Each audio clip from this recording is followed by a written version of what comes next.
please be aware there is a light switch over there by that back door and try to avoid it, please. Thank you.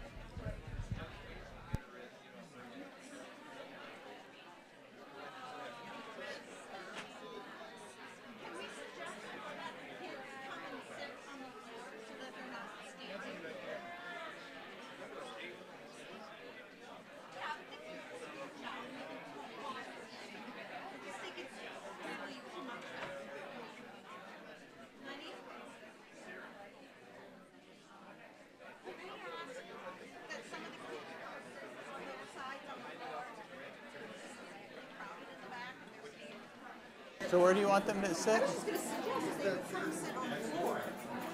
really crowded. Most people want to drop their messages up to me.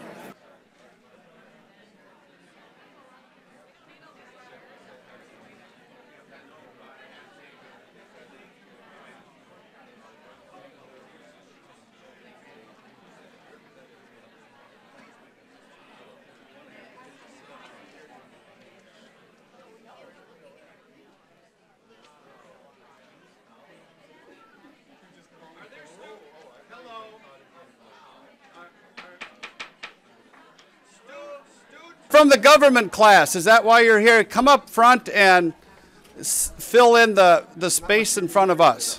You can sit down here. Yes, we've got space here, we've got space there, and then... No, yeah, not at the table, but if you sit here. We'll give you the microphone to speak later. And where are you all from? Edina High School, I know that. But what class? Government class, okay. Maybe took a call or something. Can we welcome our students to our board meeting tonight?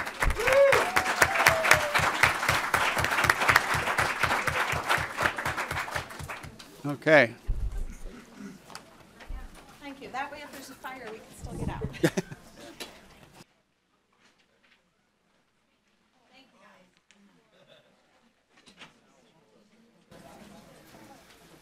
You guys have the best seat in the house now. Right.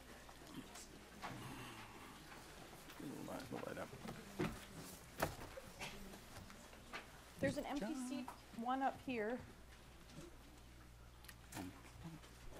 Right there, somebody wants it. Oh, and one, there's like 3 empty seats at least, if anybody wants them. There's singletons, you'll have to make new friends.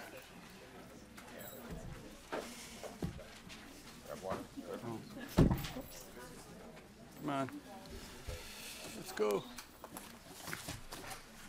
Jameson, let's go. Oh, there we go. All right.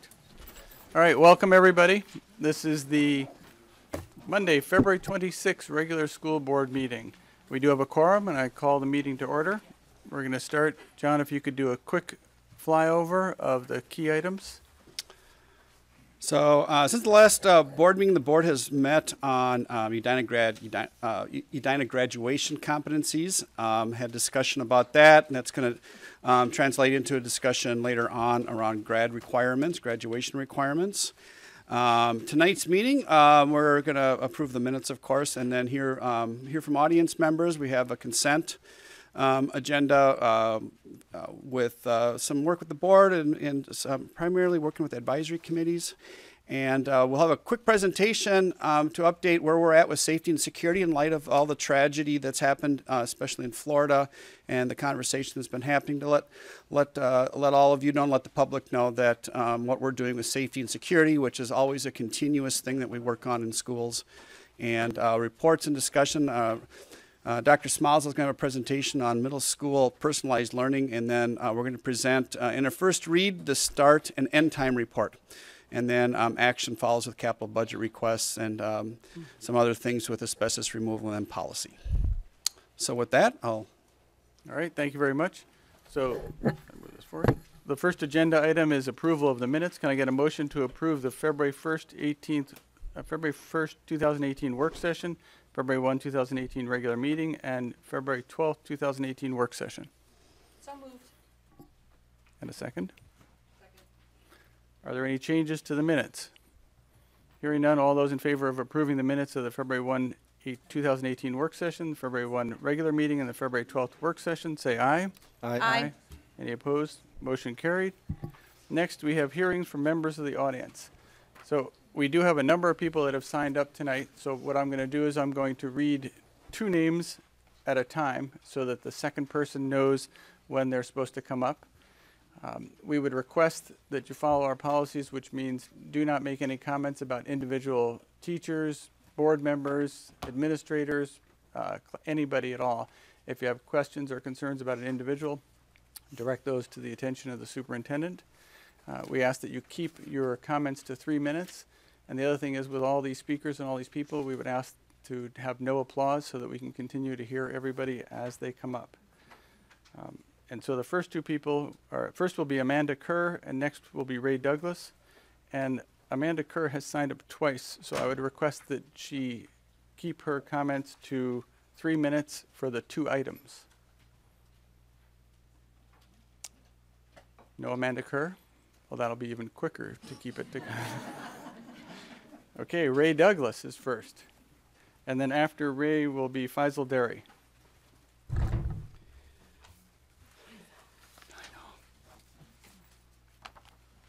Welcome. Do I need to use that? Yes, you need to use the microphone. Hello. Does that work? Yes. This works. This mic is on. Hello. There we go. Good evening. My name is Ray Douglas. I am a 25-year resident with 3 children, 2 graduates, and 1 in high school. First, I want to thank the school board for stepping up to serve. It is greatly appreciated. Research shows that high-performing schools share common characteristics. One is that they do a good job of aligning curriculum, assessment, and standards. Another is a willingness to intervene quickly where issues and problems arise. It is in this context I want to talk about the math MCA scores in the high school. I have presented to the board 10 years of MCA math data in the charts provided. There is also up to 20 years of data on various math tests on the Minnesota Department of Education website. Much of data analysis is focused on detecting patterns or trends in the data, and over the past 20 years, one trend has stood out. Edina, without fail, ranks at the top in the state. If not number 1, then certainly number 2 or number 3. That is, until recently. In this analysis, when compared to the top high schools in the metro area, 2014 was the first year we dropped out of the top 3. In 2015, we were ranked 9th. In 2016, 8th. 2017, 13th. Keep in mind that charter schools and private schools are not included in the rankings. So all this is driven by a 17% decline in proficiency. And this is not just noise in the data. To be particular, this decline is statistically significant to 7 standard deviations. Another way of putting it, the odds that this occurred by chance are 1 in 10 billion. I work with data for a living, and if this came across my desk, everything would come to a screeching halt. 3 other observations. In looking at the strand scores underlying the test, we can see that Edina holds its own in data analysis and probability. However, in algebra, it struggles and does poorly in geometry. Number 2, blaming this on changing demographics won't work. White students are leading the decline. Number 3, proficiency for boys across all demographic groups declined at a rate 50% greater than girls. In summary, is this simply a misalignment of the curriculum, assessment, and standards, or is it something more? Has the administration already intervened? What is the plan to address this? We all deserve answers. I am a parent who has been largely disengaged over the years, and no organization runs well with disengaged stakeholders. In this regard, I am partly to blame. This has happened on my watch, too. I ask the school board that you don't let this continue on yours. I want to thank you for your efforts. The community has high expectations for you and needs you to be effective. Thank you. Thank you. After Faisal Derry will be David Frankel.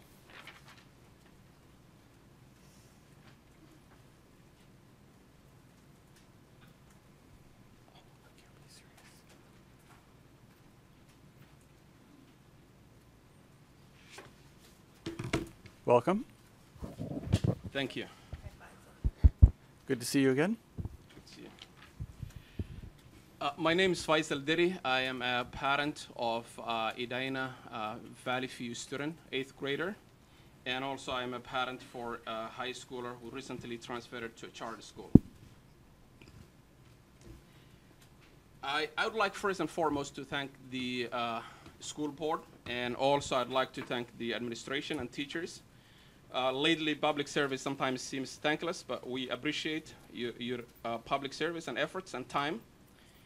And I'm planning to address you middle school MCA math test scores, both Southview and Valley View. I've recently performed a trend analysis of 10 years for the top 57 high-performing schools in our state. In 2008, Southview was one of the best top-performing schools in the state. Today, the math MCA test scores of Southview paints completely a different picture. Just within the last 5 years, Southview dropped more than 16% in MCA math test scores. And within the top 57 high-performing schools, Southview landed on 39th spot. Moreover, if you look at each subject, most of those Southview ranks below the 30th percentile. In geometry, our Southview Middle School ranks 47 out of 57 top-performing schools. I have provided those data to you, to the board prior to this meeting. For Valley View, the story is completely different. Valley View is still in the top 5 performing schools in the state. So overall math proficient test scores remain strong for Valley View. But when you look at the students that are exceeding proficiency level, we're not at the Valley View in the top 20%. So that's an early warning sign. So my question here, I'm a data guy, I'm not an education, a specialist in education. My question is that, is the curriculum for Southview completely different than Valley View? Understanding that the demographics of both schools are completely or somewhat similar. 25% white students, 75% white students, 25% minorities. So, and if you look at the area where we're scoring the lowest, 15% drop was in the white student population in Southview. So it's not a minority issue anymore. So the question is, do we know what the problem is causing Southview versus Valley View? Has this been addressed? Has this been looked why our Southview is completely scoring below the level? And again, I thank you so much, and I appreciate, looking forward to your answers. Thank you.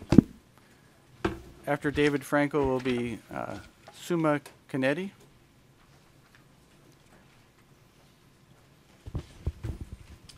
Welcome. Thank you. Hi, my name is David Frankel. I have 2 students in the Edina Public School System. I'd like to start with a little reminder. There was an election last fall. As you're all aware, 2 incumbents were removed from the school board. And from what I'm hearing from friends and neighbors, the school board is being very slow about tackling some difficult issues. A couple were just discussed here. And I think the school board needs to be a little more proactive. The other issue I mainly came to talk about is school safety. For me, it's a little bit of deja vu. I moved here about 9 years ago from Fairfax County, Virginia. About 11 years ago was the shootings at Virginia Tech, which very much mirrored what happened last week in Parkland, Florida, except the death count was double. I wasn't personally involved with that, fortunately, but the community was rocked, as you can imagine. It affected everything, including school security. 11 years ago, I was pushing in a very similar meeting to get some of the security enhancements pushed forward that they were been talking about and doing for years. A decade ago, Fairfax County, Virginia implemented what we're trying to implement now, 10 years ago. When I first moved here 9 years ago, the then president of the Edina School Board, when I asked him about school security, he said, our security is fine. We've never had an incident. I can tell you, I do a lot of business with the U.S. military. I go to some very secure military bases. If they had that attitude, they'd have a lot of problems. And unfortunately, our schools need more security. I'm not in favor of what we need to do, but it's the reality of it all. I looked at the document that was published just this morning, and I find it pretty short on details. I'd like to point you to a document that was created by the Minnesota Department of Public Safety. It's 147 pages. I see a 3-point PowerPoint created by the Edina Public School System. What disturbed me early this year, at the beginning of the school year, is Southview opened to students before construction was completed.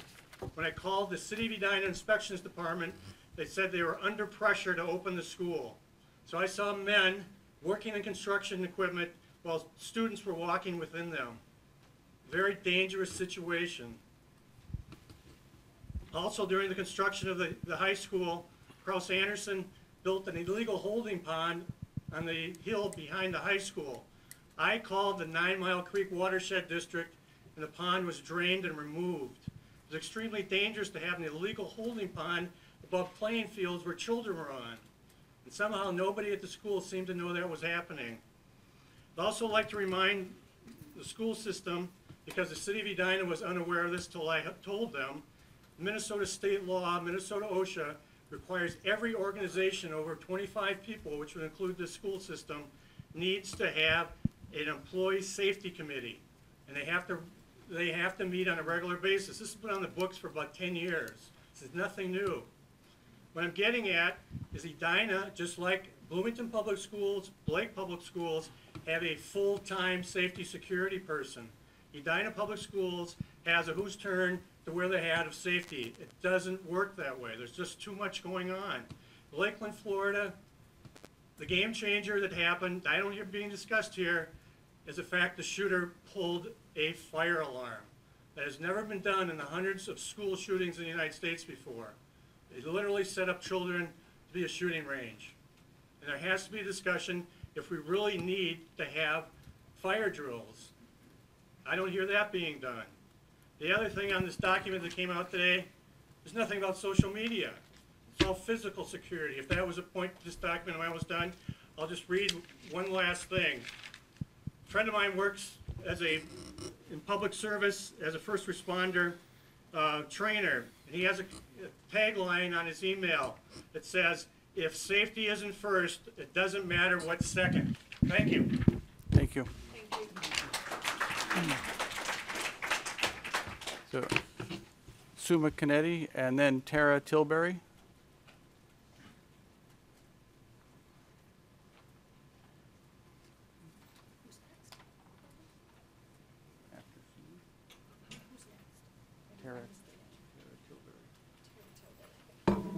Welcome.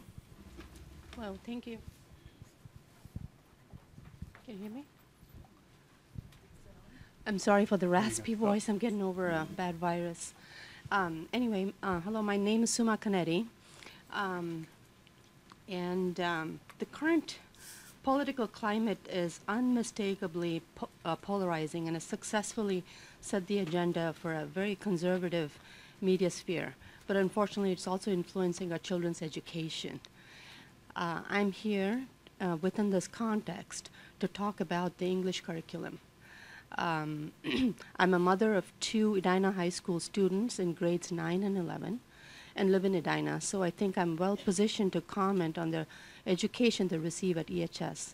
In the recent issue of Zephyrus, a very eloquently written piece on grade 10 pre-AP English curriculum brings to light the ongoing controversy surrounding the curriculum, which is being viewed as heavily focused on colonization and cultural diversity by some conservatives. The primary reason why we send our children to school is to obtain a well-rounded education. A good school maximizes the learning experiences of our students. Schools are also expected to include arts, music, and other enrichment within their curriculum. Research has consistently demonstrated that spending time in enrichment activities and courses help develop broader set of skills and interests in our students. By including books from varied backgrounds of history, genre, and geography, the teachers at Edina High School are helping students arrange their thinking about literature on these very different grids by giving them broad exposure to the study of the past. I'm not here to defend history, but we need to acknowledge that history can teach us both good and bad, and I believe censoring the past from our children is not in their best interest. I'm in favor of the well-rounded curriculum that grade 10 pre-AP English course has to offer, and I don't think this should be changed based on certain nearsighted viewpoints. Thank you for your time. Thank you. Please, no applause. After Tara Tilbury will be Liz Heineke, or Heineck. Again, I would ask not to have applause so that we can keep going through the speakers.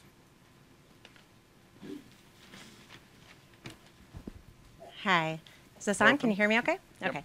My name is Tara Tilbury, and I'm the mother of 3 EPS students in 9th, 6th, and 4th grades.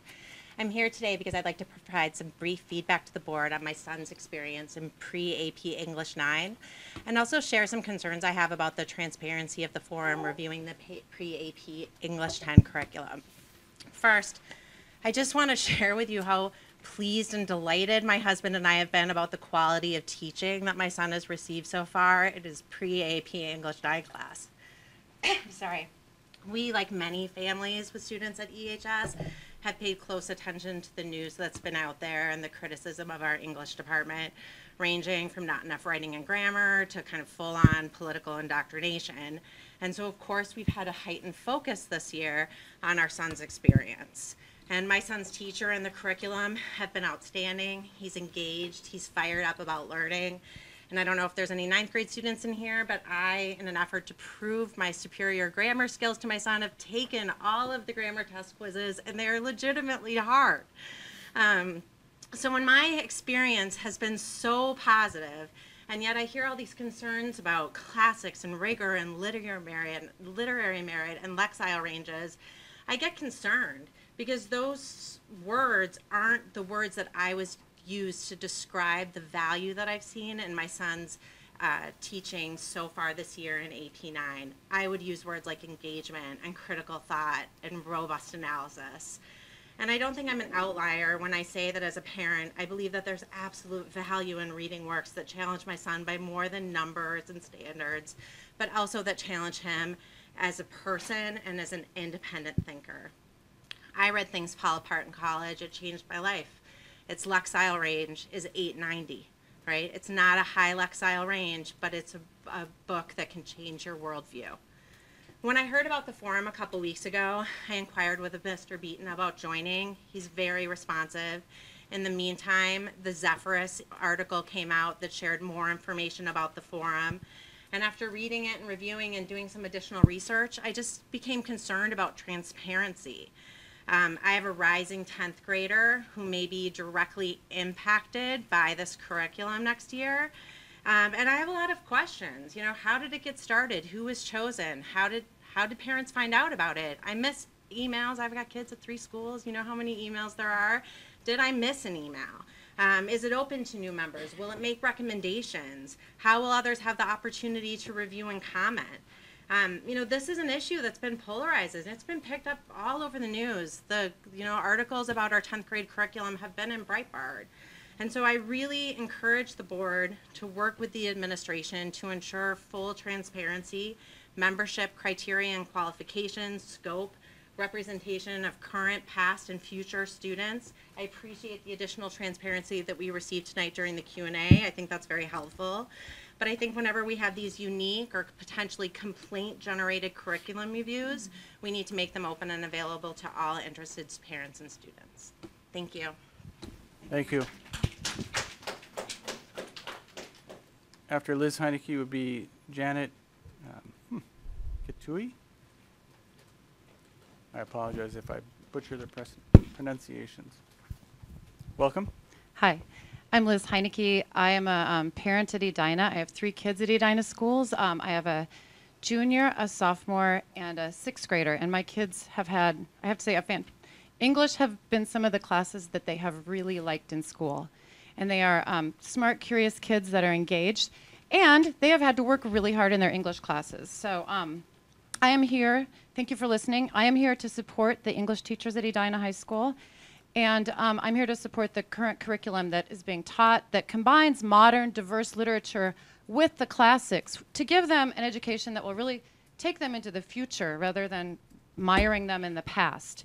My kids, I would like to say, get more B's than A's on their English papers. They're always complaining about having to read yet another coming-of-age novel. They hate finding quotes to support their theses, which they have to do on a regular basis.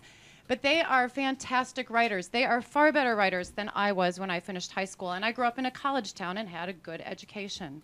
I'm really proud of what they've learned and what they're doing. Stories are a medium that let us see briefly through another person's eyes. They're really a unique way for us to learn empathy and compassion. I think it's an invaluable tool, and I think it's really important that our kids learn to see through other people's eyes. Reading stories will help our kids move into the future and help be part of a productive, peaceful society. I believe that stories actually make kids come together rather than dividing them, as so many people are implying. So in summary, the curriculum at Edina has made my kids aware of the past, helped them to understand the present, and is letting them dream of a future that hopefully we could all get along in. In addition, perhaps rather than blaming the lower test scores on the diverse curriculum, why isn't anyone talking about technology? Over the same time period everyone is talking about, cell phones have gone into every child's hand from preschool through high school. Kids are I have 3 kids. Kids are spending huge amounts of time on their phones. Technology is not a bad thing, but it's something that we're all learning to live with together. I think people should look very carefully at that, and that perhaps we should be taking cell phones away from kids at school rather than taking books away. Thank you. After Janet will be Mike Seaman. Who's the next one? Dewey. Welcome. Thank you. Welcome back. Thank you. Thank you for the opportunity to speak. As said, my name is Janet Kitui. I have 3 children. 2 of them are adults, graduated from Edina High School, and I have an 11th grader. And when I hear about going back to the curriculum, can you hear me? Okay. Okay. Hello, can you hear me? Okay. So I do have an 11th grader at the high school, and as I hear the classics, going back to the classics, I am a proponent of all material being studied. Students need to have critical thinking, both the good and the bad. We need to study them. The classics, as far as I'm concerned, are a little antiquated. They are probably racist and all that. But that doesn't say we should cut them out. The children should be exposed to that so they can have critical thinking to think for themselves. I personally, I am attached to the book Chinua Achebe, Things Fall Apart. I read that book in Africa along with Charles Dickens' Hard Times. And I can tell you those are equally important. None of those 2 books will be considered less or to the other. And Chinua Achebe is one of the respected writers in the globe.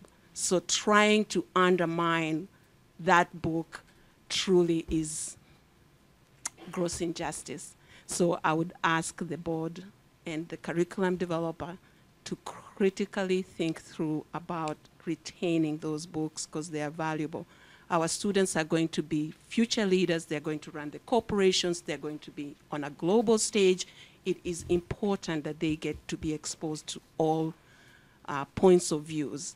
And if they can, they'll be much better leading our corporations and dealing with diverse population because we are getting diverse. That's just the case. Thank you for your time. Thank you. After Mike Seaman will be Pam Balabushka-Ray.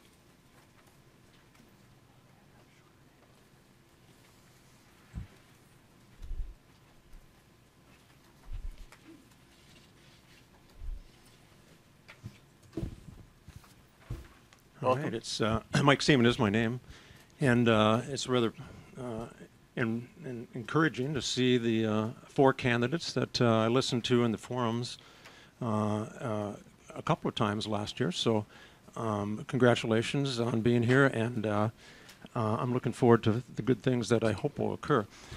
I suppose when you talk about, a lot of people introduce who their children are. I would guess that my children are actually in K through 12, and some of them beyond. Some of the parents that of whose children I had are in this room tonight, and some of the children that I had are in this room. I'm a retired teacher. I retired about 3 years ago. I taught at Highlands Elementary School for 23 years. Literature is really what I'm here to talk about specifically, and whatever that may entail with regards to how decisions are made by administrators, by teachers, hopefully, by the school board. We know that literature is a bridge. It's a bridge that helps us to understand other people. It helps us understand other cultures, other ethnicities, and that's what I'm hoping will happen, is that as we move forward, we'll find a balance, because I believe a balance is essential, is necessary, that we do not forget that the most underrepresented people in our community are families of color. There is, in my mind, in my opinion, no doubt about that at all. So how do we continue to make sure that we have them, their needs, their stories represented? I think statistics would show that last year was the first year in America that 50%, more than 50% of the births were people of color in America. We know that by 2040, over half of our population are going to be people of color. So what are we going to do to prepare for that? What are we going to do to prepare our children for that? As adults, what are we going to do to prepare for that? I just picked up a book. A friend handed it to me last Wednesday. It's called Warriors Don't Cry. Melba Beals is the person that wrote that. She was one of the 9 black children who helped to integrate Central High School in Little Rock, Arkansas in 1957.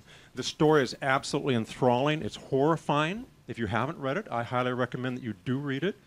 It will shock you, the treatment that those children and their families had to experience for 1 full year, as there was this amazing pushback against that integrative process. As I read it, it reminded me of many things that, quite frankly, are happening today in our nation, in our community.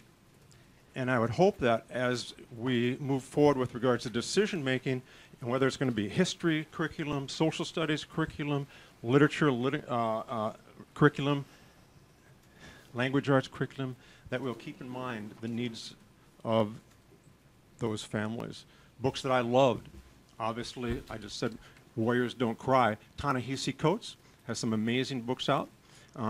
Between the World and Me is one of those books.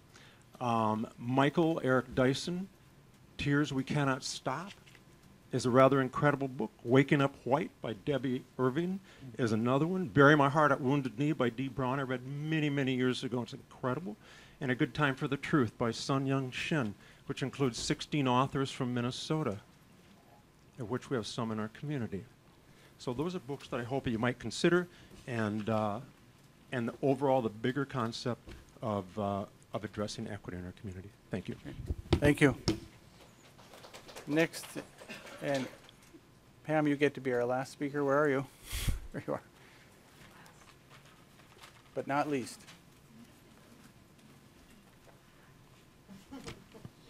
Welcome. You have to hold it really close. I'm Pamela Balabushko-Ray. I'm a frequent flyer at board meetings, so they see me coming. I'm always ready to share. But a lot of the people who already spoke shared sentiments that I was going to. And so, kind of unlike me, I'm going to reduce the length of my comments.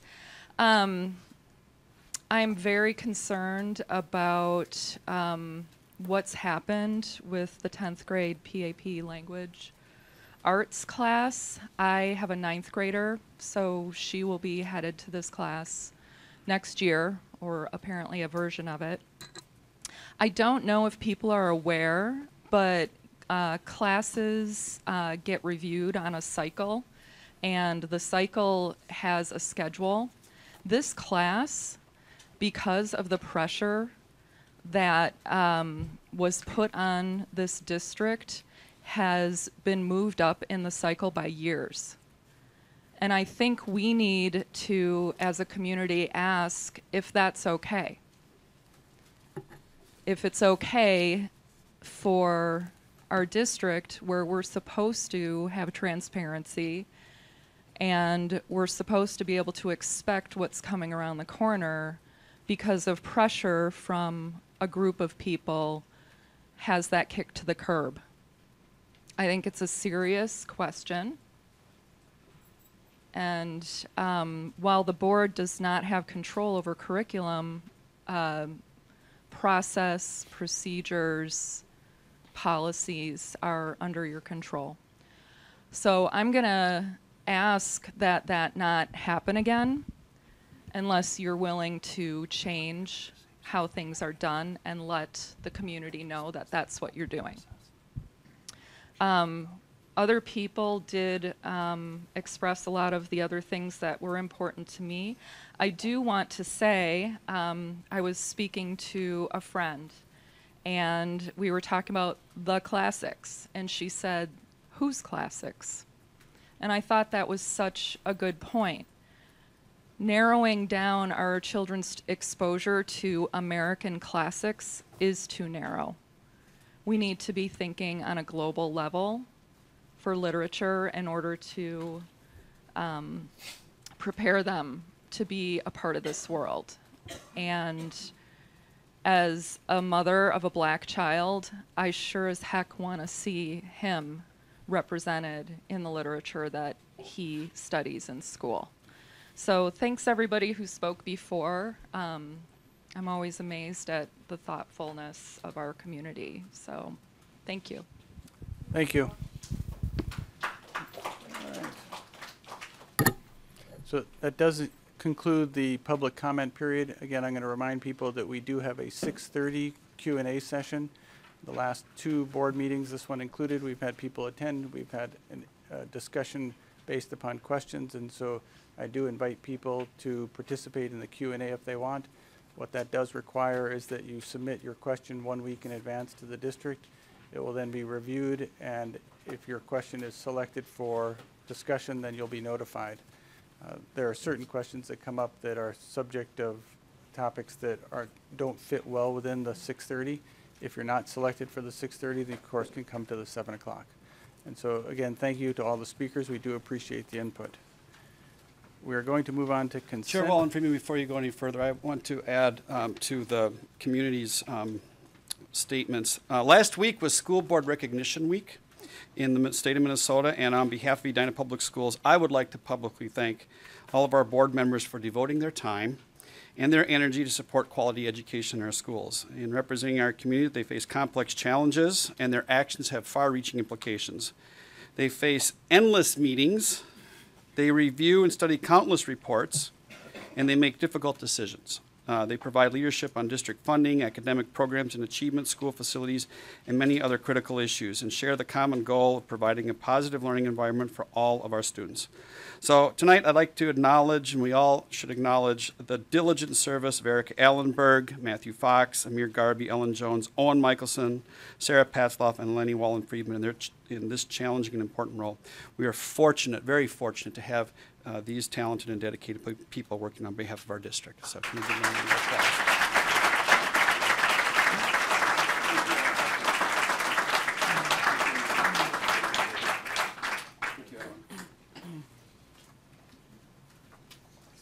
Thank you. Thank you. Owen, thank you very much. Spelled it right. Sarah, thank you.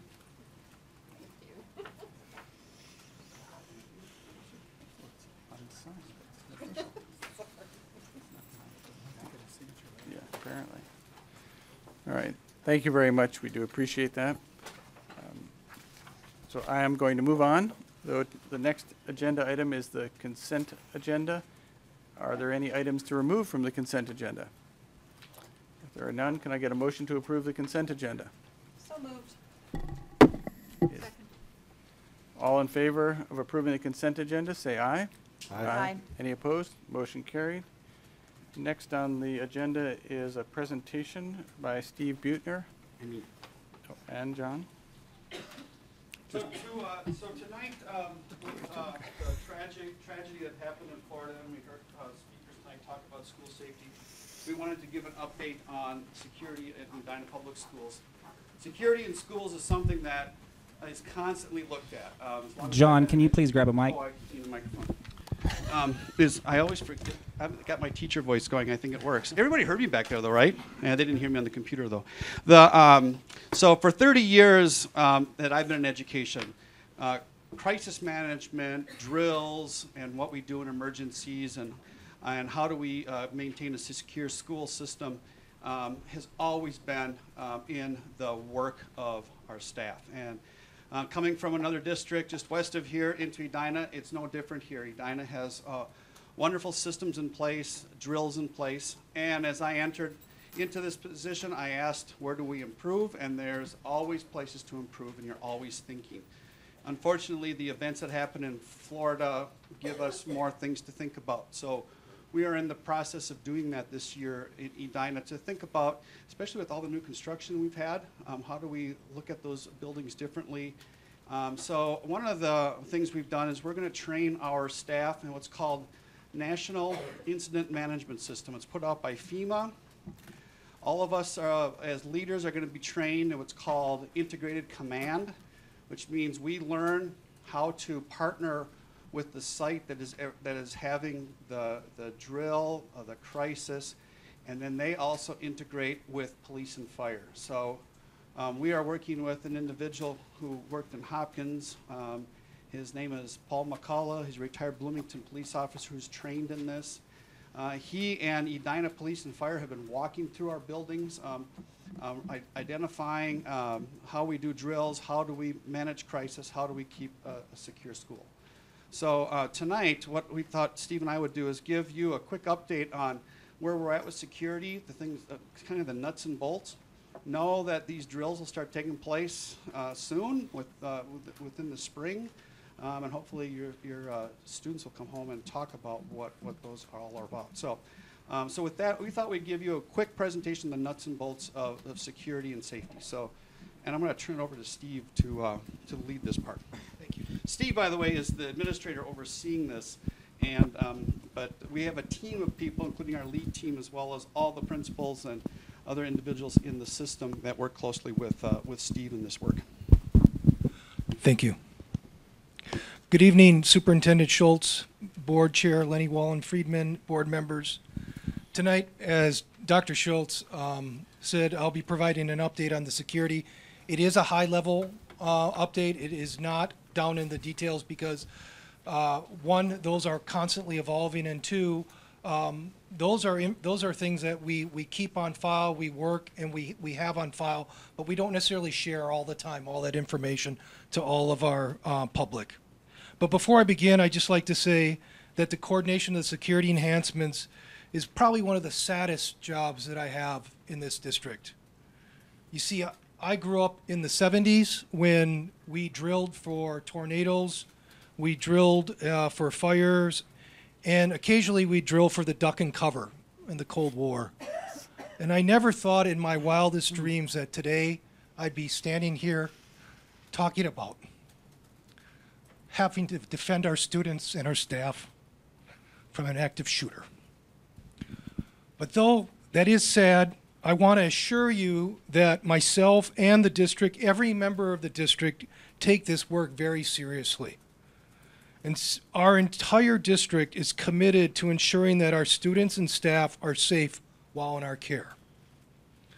So what, as Dr. Schultz alluded to, we've been doing always? We have security plans in place. We have them at the district level, at the building level, in the classroom. Here's an example of one of them. It's reviewed annually. It is drilled by our teachers and our students, and they're used. They usually sit right in the classroom door, and all the teachers and students are aware of these books. At the district level, we have a large crisis plan that we use annually, and that's updated, and we also drill on tabletop exercises on that. We practice these plans throughout the year.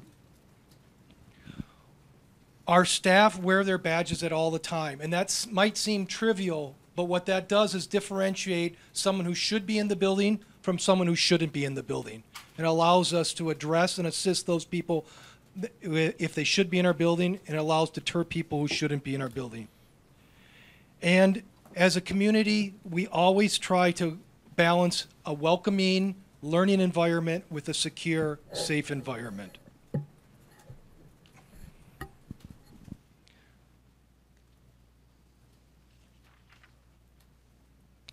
But we also need to change.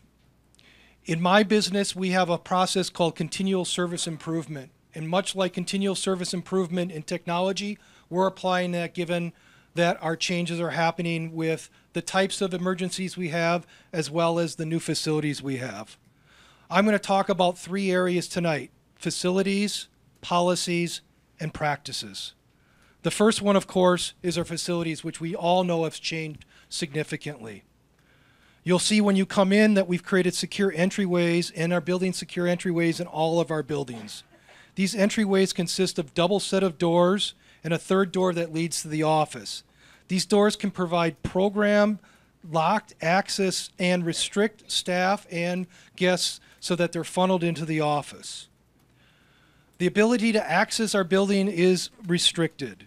All exterior doors are locked during the school session, and during school hours, guests are required to enter through the office where they're welcomed and assisted. We're upgrading our camera system. And indeed, we have over hundreds of cameras already in our district that are accessible from a computer as well as from a smartphone to be able to view video footage at high resolution. We're upgrading and adding additional doors to our electronic door system manage. These doors are managed by the electronic system and can be scheduled, alert administration when they're propped open, and most importantly, be locked down in a case of an incident. We're upgrading our PA and intercom system. In conjunction with construction, all of our intercom and PA systems are being upgraded so that they are that primary mode of communication in our buildings. We're upgrading our burglar alarm system, our intrusion system. We're ensuring effective and two-way communications with our walkie-talkies. These are a critical form of communication in the district. We have what's called our Channel 1, which is our emergency all-call channel, where there's literally hundreds of these two-way radios across the district, and when someone talks on Channel 1, everyone who has a radio hears that. It ducks through any channel they're on so that we can have instant communication in case of emergency. We're integrating our door management system with our telephone system so that in a case of a lockdown, calls are made to the critical people. This is in addition to the email alerts and the other audible alerts that happen in the buildings. In addition to that, we're looking at our efforts of policies. We're limiting our guests, as mentioned previously, we're limiting guest access to our building during school hours. Visitors must sign into the office. We are still having welcoming buildings, but we allow that visitor to come in our office where we can greet them, assist them, make sure they're provided with a badge, and let them into our buildings. That whole visitor area is also a secured vestibule area that can be locked down in case of an issue. So there's 2 forms of security before someone can access our building. Again, staff are required to wear their badges. We're reviewing and updating our crisis manual and policies. As in the past plan, we review that constantly. However, this year we stepped up the effort, specifically in conjunction with the Edina Police, the Edina Fire, our Security Resource Officer, and local and national experts.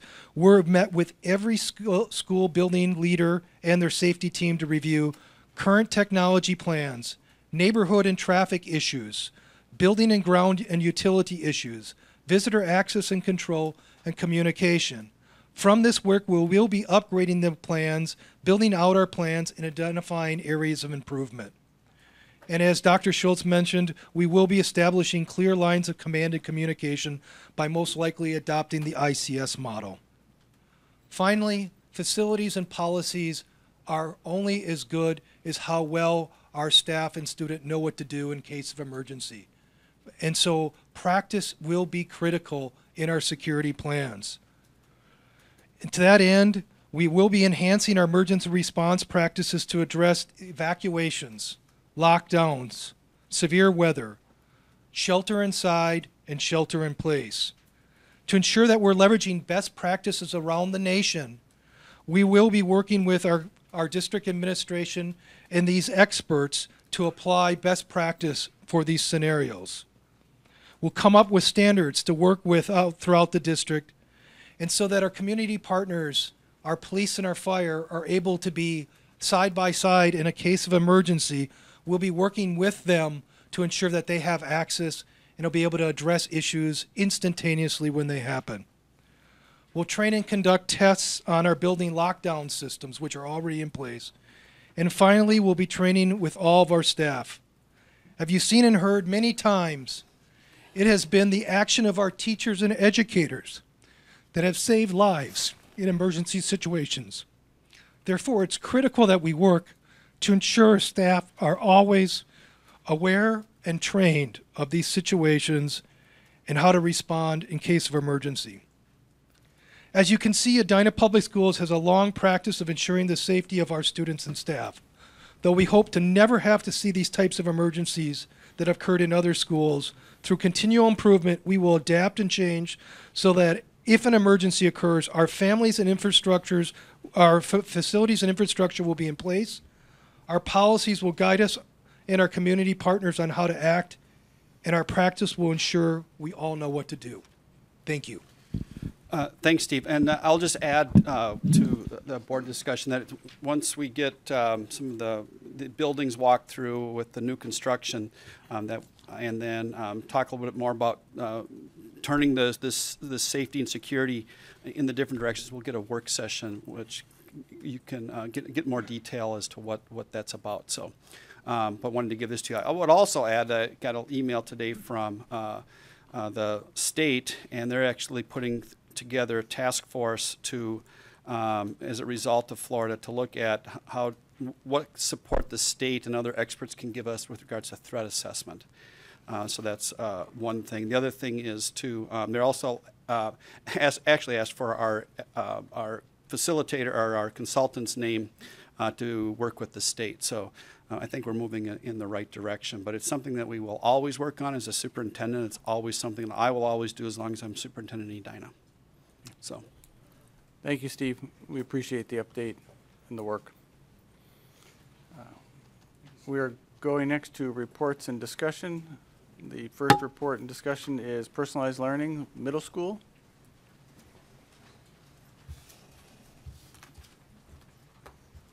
Wow. Okay.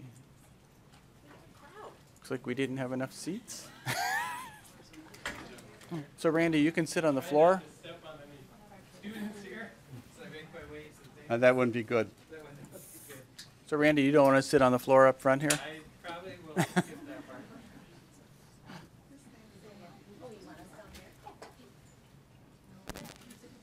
I can start down.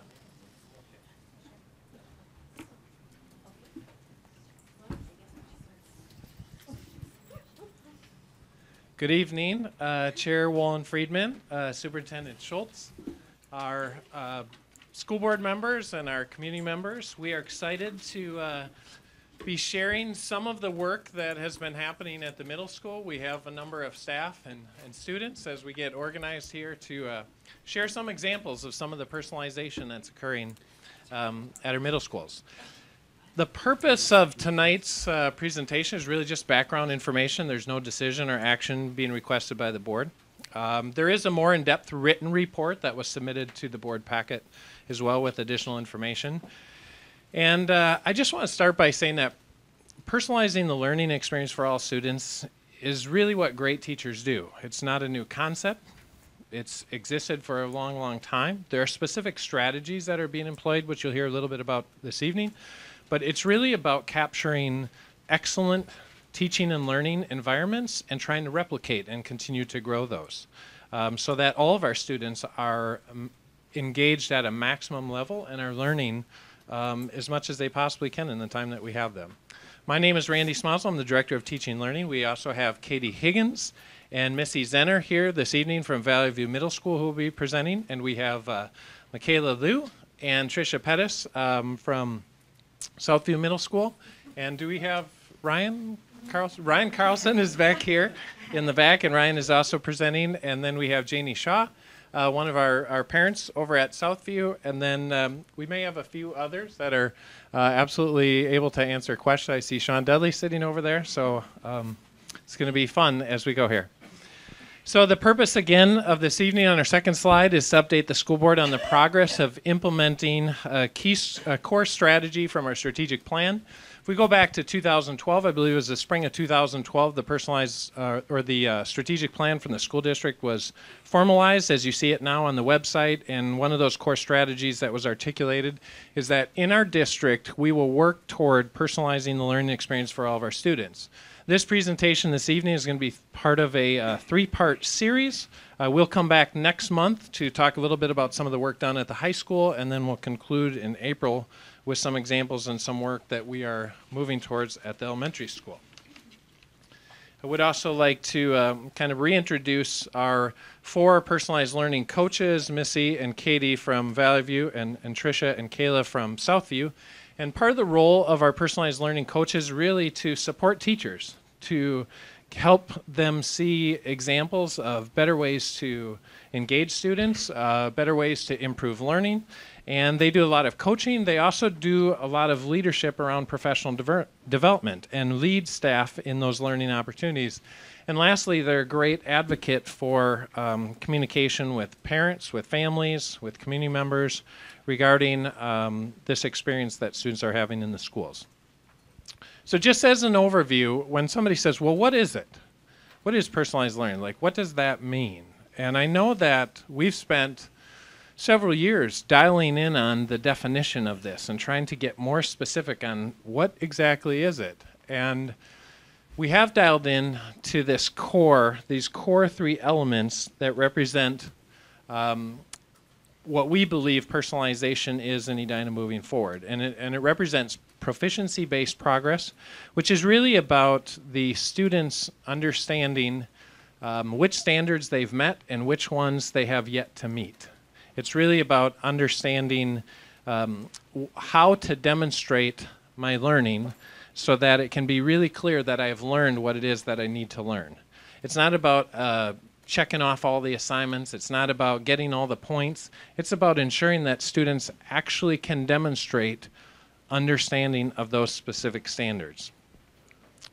Another core component is learner profiles, and learner profiles is about relationships. It's about knowing our learners better than we ever have.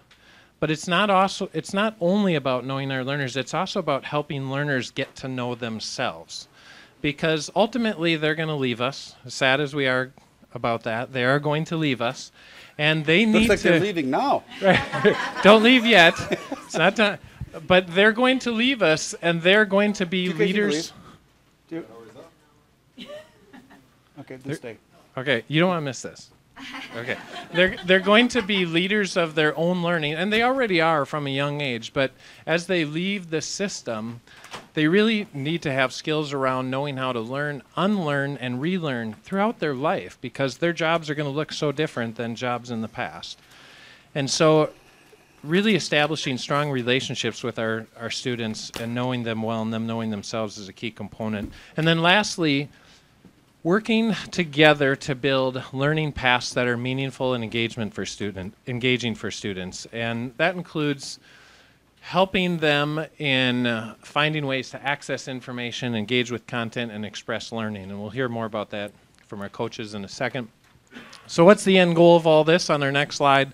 The end goal is that through this proficiency-based progress, they're going to show mastery of standards as stepping stones to these larger competencies, these competencies that they have when they leave our Edina Public School system, a healthy, well-rounded person, an innovative thinker and creator, globally competent to tackle the opportunities in the world, motivated to be a lifelong learner, engaged in what is going on in citizenship, in society, and an effective communicator and collaborator.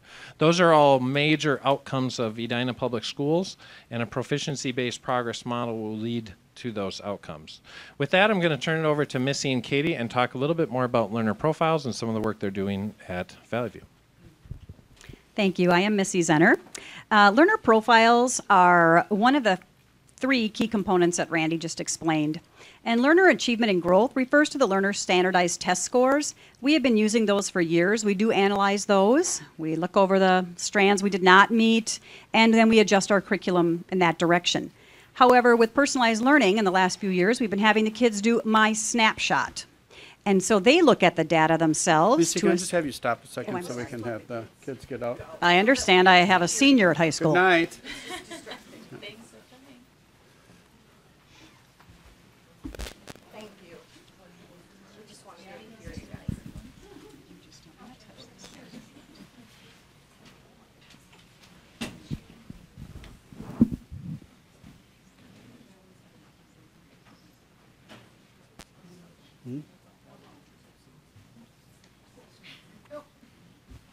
Okay. Thanks, Missy. I won't take that personally either. Okay, so however, now we are involving our students to explore this data to set their own goals around the standards, which is new for us.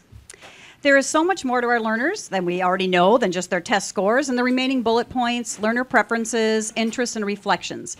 And we have the kids look at their preferences, and that's, do you like lighting? Do you like the soft music? And of course, most middle school students feel like they only can work in groups and they need to have their music on and a Netflix channel on their device at all times. That's how they learn the best.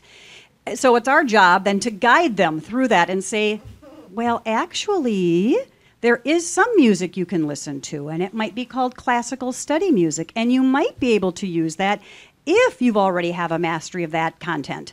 However, most people really, and so we have to kind of work around a middle school student to teach them probably what they really need to do versus what they think they need to do. And also to assess that on the content that they're in. Brand new, I'm really good at math, science, in cells, not so much. I really got to focus a little bit differently in that area. And then their interest. They all have interest. We just need to honor what those interests are and then try to steer our learner or our teaching around their interests as well to keep them involved. Learner reflections is really big, and it's not new, but it usually happens at the end of a unit. Instead, we're trying to get our kids at the middle school to check their engagement about every 8 to 12 minutes. They have to be redirected. They have to assess themselves, not just at the end of the learning, but throughout their learning as they go along. So all of these things must be considered collaboratively to design instructional pathways for all students. Now I'd like to pass the mic to my colleague Katie Higgins and a 6th grade Valley View middle school student Landon, and they will share what a typical day might look like.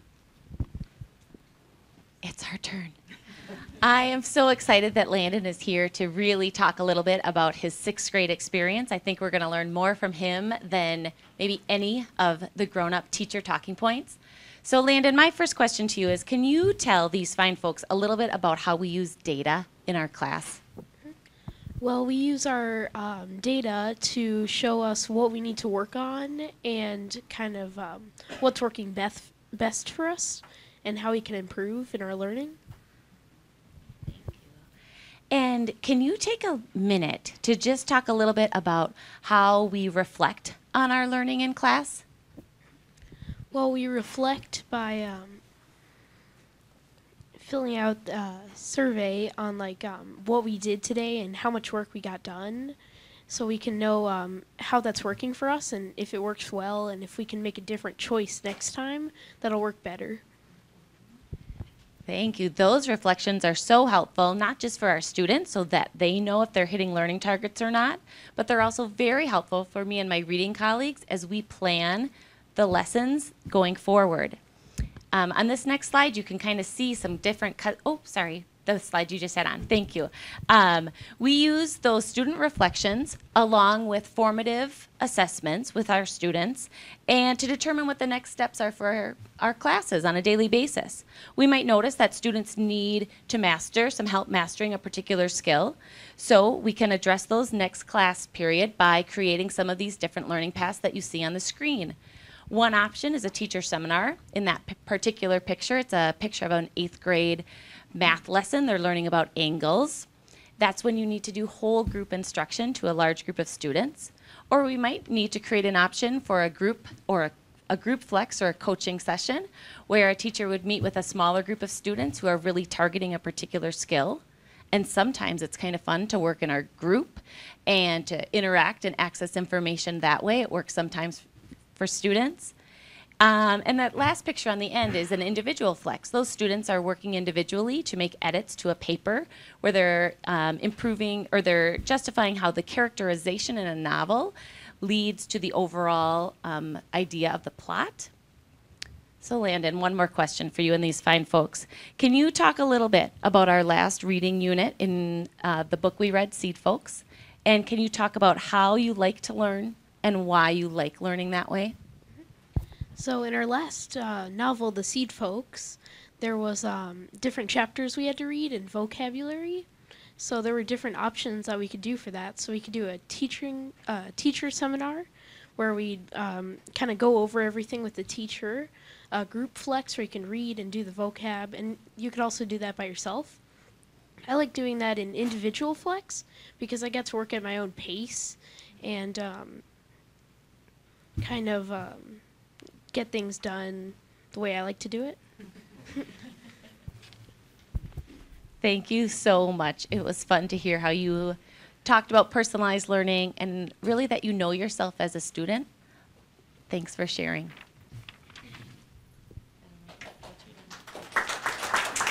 Oh, back to you. I think we can just go over this next slide so quickly that I won't really even talk about it because Landon did. He already told you how he accesses the information, engages in it, and expresses it. Hi, I'm Trisha, one of the coaches from Southview. And you heard Missy and Katie talking about different ways that we customize learning paths. And personalized learning allows us to ensure that all learners are building their capacity to learn. We use data that include, to make informed decisions, that include formative and summative assessments, teacher observations, and learner reflections to offer support when it's needed, to extend the learning when they're ready to go deeper, go further, and also to create opportunities for the learner themselves to be driving the learning, perhaps through an inquiry project. We really looking at each of our learners as a resource, that they have something to offer the classroom too, and not just the teacher being the one resource in the room, but that they're all resources. It's an all collaborative environment where we're all learning from each other. And to illustrate what these customized learning paths could look like, we think it's best to try to explain with some examples. So we're going to start with Shelby and Greta. They're 7th graders at Southview, and they're going to share their experience. Hi, I'm Greta Karakis. And I'm Shelby Northrup. We are 7th graders at Southview. We were asked to share about new opportunities at Southview that fit our needs as a learner. This year in science, we were able to pace faster because we showed understanding of the required learning targets, so we took the unit test early. Then, we were able to create our own research question within the topic of the unit and spend time researching this question instead of continuing to practice the required learning targets because we already knew them. Through this process, we grew as learners by challenging ourselves and inferring different details about our topic and overall expanding our knowledge of science. Another thing we discovered through personalized learning is more about how we learn and what our strengths are. For example, Shelby is the more logical partner, while I am more creative. We balance each other out with these characteristics, and our differences really helped exceed the learning expectations. Thank you for listening. Thank you, ladies, for that great example. You guys want to go to the next slide? We're going to also give some other examples that include highlighting some of our amazing new spaces at Southview. Spaces is just one of the ways we're leveraging rethinking instruction, but we're certainly doing this in all of our old spaces as well. But this, for example, would be where a teacher is creating flex groups based on what they need during the research process. So wherever students are at in the research, this teacher created 3 different teachers seminar groups, where this is one group of 10 in a teacher seminar where the other students are working collaboratively or independently wherever they are, and then they would rotate through teacher seminars in 3 different groups. Go to the next slide. Is it not working? And then this would be an example where students could flex out and work in an independent flex. For example, in our 21st century literacy class, we were learning about rhetoric, and we are learning about the logos appeal. And so after giving direct instruction on logos appeal and the terminology and examples, learners were then asked to engage in the content, and learners that felt that they could go at a faster pace, go deeper, chose to flex out so they could work at a faster pace using other resources that included their device, while other learners stayed in the classroom to hear more direct instruction and be led by the teacher. So these spaces allow students to be flexing out when need be. And then we also have opportunities where learners are in collaborative groups learning from each other. Just like Shelby and Greta gave the example of once they met the learning targets, they had the opportunity to go deeper and learn from each other collaboratively. We also have other students who just need to process by being able to have a discussion, share ideas, and they have an opportunity to work in collaborative groups. In health class, 7th grade health, a good example is they have learning targets each day. They can stay in class and learn with the teacher as the teacher directs them through the learning targets, or they can go to a flex space and learn in collaborative groups. And they also have a choice in how they take notes. If they're doing it in mind mapping, more spatial, more visual, or a topic detail, more linear, and the kids can tell you why they made the choice they made in their learning. They can tell you, it helps me to process with a teacher in a teacher seminar, or nope, it helps me if I can work collaboratively and be able to discuss and share. So after each learning experience, the learners are reflecting on the choices they made and how they learn best. So I'm just going to, is this working? No. Testing, are you there? Okay. Hi, I'm Kayla, by the way. Thank you for letting us share. I'm just going to paint 2 other narratives for you on these flex spaces. You can bump up just 2 slides. Just that's more collaboration. And this was an instance in 6th grade language arts where the teacher wanted to be sure that her learners were really being pushed as writers, and she was meeting them where they're at. In this circumstance, what learners did prior to this particular lesson is they reflected on how they felt about their writing. They gave themselves a ranking with a written rationale for why they gave themselves that ranking. And the teacher took those reflections along with her own observation of kids writing and put them into groups. And the kids who were more advanced and needed to work at a faster pace flexed out. We co-taught with them. They flexed out to another space, and we worked with them. Instead of just talking about characterization in the novel, we talked about how the characterization in the novel moves the plot of the story forward. And we also did a lot of deep reflection on the writing process, and it was really more targeted, small group setting time for those kids to really be pushed from where they're at. Also, in 8th grade language arts, our teachers were working on writing with kids, and what they had the learners do is go back and look at all of the feedback they were given, electronic, handwritten feedback from their teachers, as well as their own reflections that they'd been tracking along the way. They set a writing goal, and then they provided on an exit card for teachers an area of writing that they wanted more help on. And so the teachers went ahead and set up mini seminars for kids to rotate through based on their needs. Some kids would sit through 2 seminars, some would sit through 1, some would sit through 3, and it was just based on what their needs were as writers. So to give you a little bit more of that learner voice, we're going to have Maren just share her experience with personalized learning.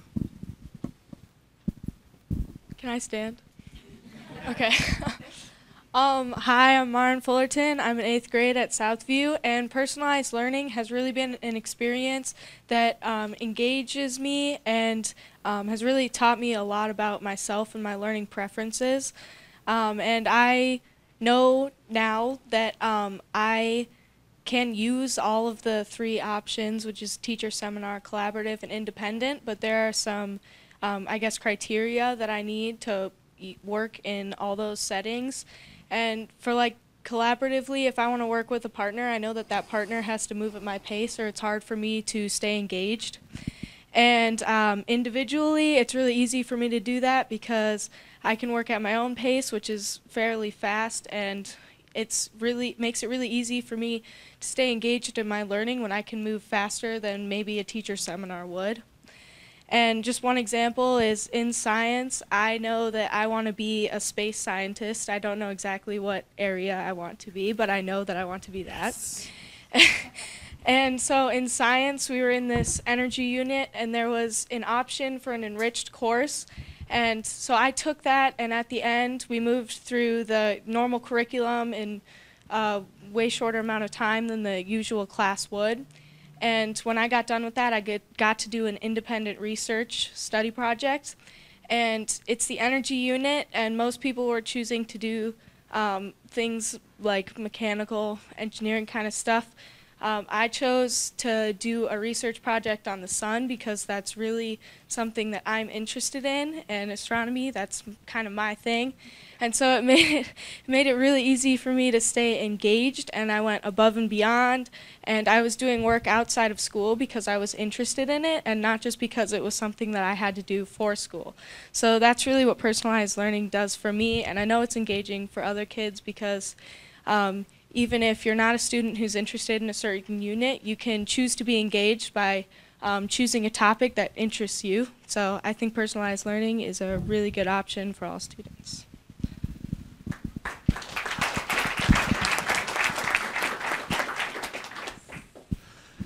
My name is Ryan Carlson, and I'm the assistant principal at Southview. And man, it is hard to follow the students, as these 4 students really tell what it's like to be at the middle school each day. I'm just going to briefly talk about some flexible time that we have built into the middle school day. We started this last school year. At both middle schools, we have intentionally built in flexible time where learners choose into what they need.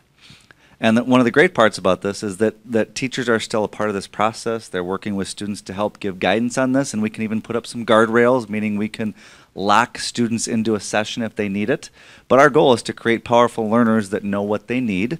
So as we started this last year at each of the middle schools, we have this flexible time built in. Students have a wide array of options to choose, whether it is getting some extra support, extending their learner, or some enrichment opportunities.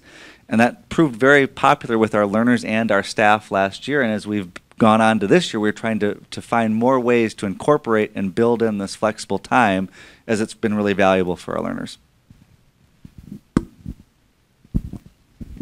Hi, I'm Janie Shaw. I'm a parent at Southview, and I'm also the PTO president, and I've been lucky enough to work really closely with Tricia and Kayla and Ryan and the whole staff there to really understand personalized learning. So I'm coming to you as the parent side of it all. As parents, I think we automatically go first to those connections that we have to education when we start thinking about it, and I know the term personalized learning can sometimes make people a little bit nervous, but if we think back to our connections, we're thinking back to things like desks in rows, or if you had that really forward-thinking teacher, you had a U-shaped. It was a little different.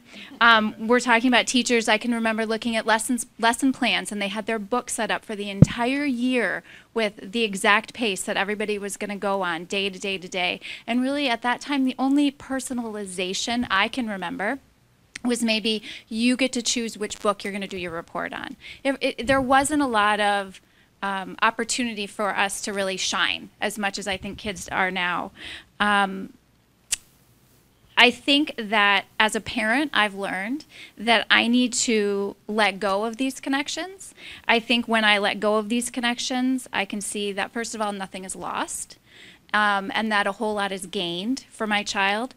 I think our children are then allowed to find their own voice and their place in this educational journey, which at the end of the day really is showing them what their capacity for learning is, and shows them that they have a capacity to learn outside of the school day, which is really what we want at the end.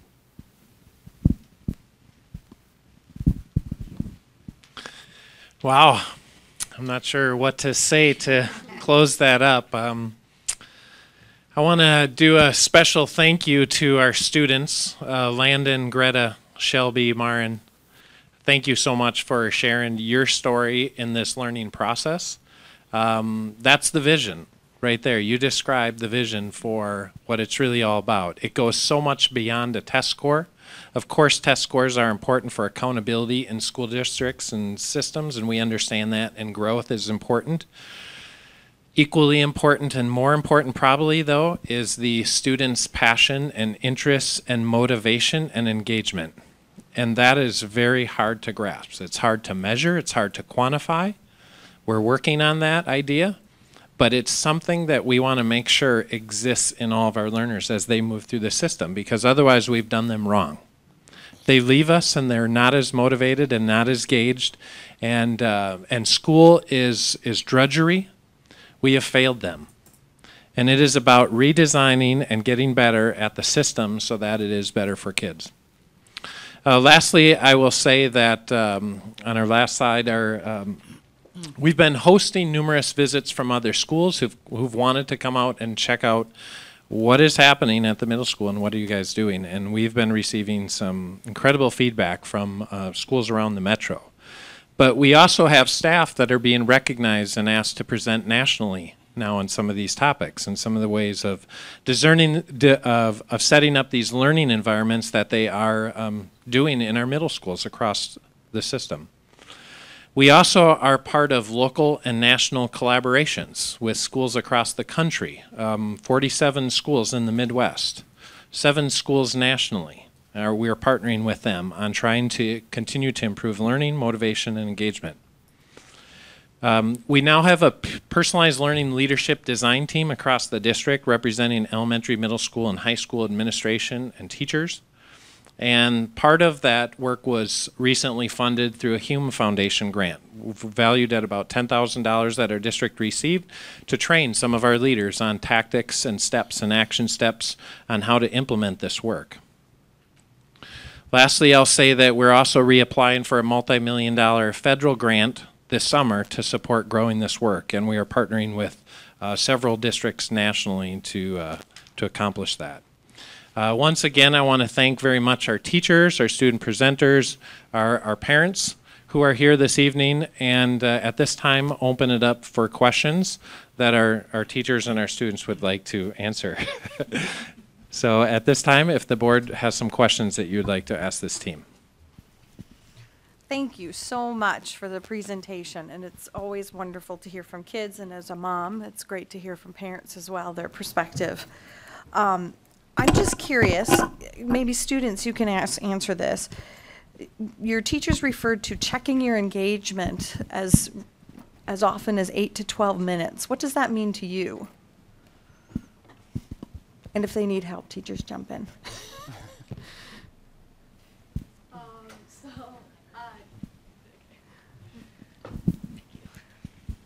So checking your engagement really means just if you're tuning out in a teacher seminar, which I know is sometimes a problem for me, that I can just take a deep breath, reset my mind, and engage more in what I'm learning, and maybe try and attach it to something else that I am interested in. And so that's really how I check my learning in a class when things are happening that I should be paying attention to.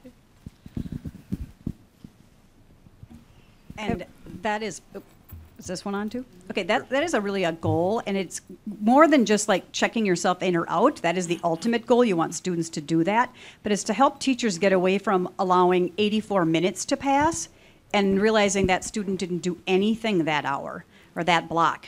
Okay. And saying, why weren't you involved? How come you didn't? So what's the check sheet that a teacher could be using? So we address this learning target or this objective. Give yourselves a rating, 0 to 5. Are you understanding? Do you need to redirect? Do I need to do a seminar? Are you not engaged because you've picked up something else to do? And so doing a spot check, thumbs up, thumbs down is a quick way to do it, but you want to get more than just, I'm here, I'm not here. I'm understanding what you're trying to teach me right now. Does that answer? Yeah, thank you. And then I loved how you were talking about kids kind of checking in on themselves at the end of class and trying to figure out what worked, what didn't work, did I learn, did I engage? Do you do that through like a daily worksheet? Is it something that they're filling out? And then I'm curious, because obviously you guys are doing this, how do we replicate that across other classrooms? I think a really easy way that we do it in 6th grade reading anyway is with a simple Google form. Students talk about what option they selected for the day. Okay. Maybe you chose a coaching session and an individual flex, and you would do some reflecting on that. Did you meet the learning target for today? And students would say yes or no. But then a follow-up question, the one kind of written question that students would answer was, how do you know that you met this? Or how do you know that you made a good choice for today? Okay. And that's, I think, the most powerful information that I gather as a teacher. And the next class period then, a lot of times we start with maybe our norms and our offerings for the day, but we share that data that I pull from the last class with our students. Here are the options kids chose last class period. Here's what people had to say. 96% of you say you were highly engaged in class. Here are some of the excerpts that you're proving that to me. So that's been really a great conversation starter for class. And at Southview, and Shelby and Greta could probably speak to this as well. Yeah, but we have a framework that we're using, and we can share this example with you. And it's the whole unit paced out, so kids can see the pacing guide that the teacher would have traditionally set this pace, and then kids can pace faster. But at the end of each day is a column for reflection. And every single day at the end of the class, they can answer not only, and teachers will often prompt based on the learning target for the day. So they might, like today I said, what is implicit bias? And then I said, how did you process best today? Because they had a chance to write and then talk and then talk and then write. So tell me, how do you like to process? So it's both, they have to reflect both on how they learned, but then what it is they learned on a daily basis. And so Greta and Shelby, do you guys do that in your science class? So in 7th grade science, and 8th grade social studies, and 7th grade language arts, and health class, in 21st century. So more and more teachers are using this framework, and it's becoming like they're doing this in multiple classes. Wonderful. We can show you examples of that. And then I just had one last question on that. So if you're having a day where they didn't necessarily engage or didn't connect, how do you help them? Or if you're noticing that maybe not every student is giving you a really good reflection, and maybe you need to help guide them in some of their choices, because they are in middle school after all. I'm really glad you asked that question, because what a better time than in 6th grade or 7th grade or 8th grade. I consider those conversations opportunities. Here's an opportunity where I get to help steer your ship a little bit, and I'm sure glad that those conversations, when we maybe need to redirect because a certain option that you chose today didn't work as well as we had hoped, that's an opportunity for me and that child, that student, to say, let's make a better choice tomorrow. Or it looks like, hey, I think you might benefit from a little bit more teacher coaching, and then let's give that partner flex a try again. So really what you're talking about is we have opportunities to grow those lifelong learner skills that all of our kids need. I don't just need you to learn all the ins and outs of being a good 6th grade reader. I want you to be a great lifelong learner. And that involves all of those pieces that you're talking about. And I'll just piggyback off of that for just a second to say that we try really, we want to make sure that our formative and our summative assessments are clearly aligned with the standards, and the why is clear to the learner, and they understand why they're being asked to practice a particular skill or work on a particular assignment. And so, for example, if some learners decide they're going to flex out, we have clear norms around the expectation. And if they, we're going to check on them and every 8 minutes, or we're bouncing between spaces to check on the learning. And if kids come back and they don't have that formative assessment completed or started, or there's a misstep, then we say to them, you know what, there's a gap here. We need you to participate in teacher seminar going forward until there's room for you to flex out again. So I would argue that the time that we spend with learners is much more purposeful, and the why is clear to our kids as far as the expectation, and if it's not met, how do we get there? How do we grow? Thank you so much. Can I have a couple questions, or are you guys questioned out? I'd be interested, well, first of all, thank you all for coming and all your hard work. I greatly appreciate it, and thank you guys for coming as well. I guess from a student and teacher perspective, how do you balance students challenging themselves both from an achievement perspective, but also from a skill set perspective, but then also doing things that they obviously are comfortable in and already feel. Does that question make sense? So, for example, some students might prefer or show competency in a certain way and want to do that, but really they actually need to work on writing.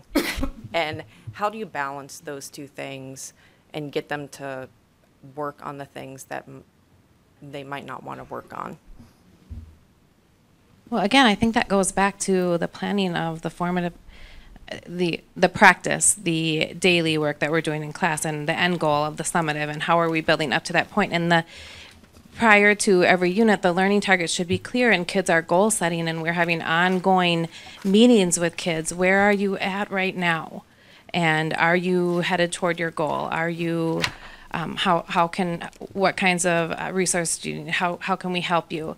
Oh, I've noticed in your last reflection, you've chosen to collaborate the last 5 times, and I think that's your comfort zone.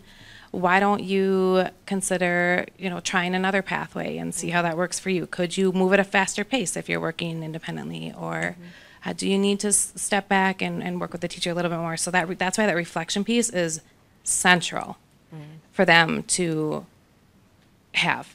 And they become more active participants as opposed to just compliant and going through the motions. Do you want to add to that? You look like. I would just say that we still all, we have all the standards, like all kids are still going to write a thesis-driven essay. They're all still going to practice these formulas or do this science lab. But if they've already if they've already shown mastery, then we're not going to just have them sit back but we are saying learning is usually out of your comfort zone. So that's where the conferencing and the teacher is ever more important, not any less visible or available or less important. I would say the teacher is even more important in a personalized learning environment. Can I just add from a parent too? Because I think I heard a little something else from you, Erica, that maybe there's a child who needs to, when the options of displaying their proficiency are put forward, they may not select the one that is necessarily the one they need the most work at, versus like, I'm going to write a comic strip for everything to show you my proficiency, right? So I truly believe that as parents, if we understand what's going on in the school and we understand these options, I have these conversations with my son all the time. What did you choose? I ask him, he's in the science class, and I ask him, when you finished up with your depths of knowledge, which he knows what the phrase depths of knowledge means, which is amazing. When you finished up with the depths of knowledge that you needed, what option did you pick this time? And I've pushed him a couple times, and I've actually talked to his teachers to say, I had a conversation with his LA teacher to say, you know what, I think he might need to go in a little bit different direction on one of these, if you can just push him. And the teachers are really receptive to that. So it's also a little bit, as a parent, with us changing our mindset and having those same conversations we'd be having with the kids if their day looked like ours did, 20 years ago. It's just changing the questions that we ask them. That's great. Thank you. I have a whole page of questions, but I'll spare you and only ask one more. So I really do. I did like 3, so it's okay. My question is around technology and the utilization of technology. And since students go to different classes, I guess my question is,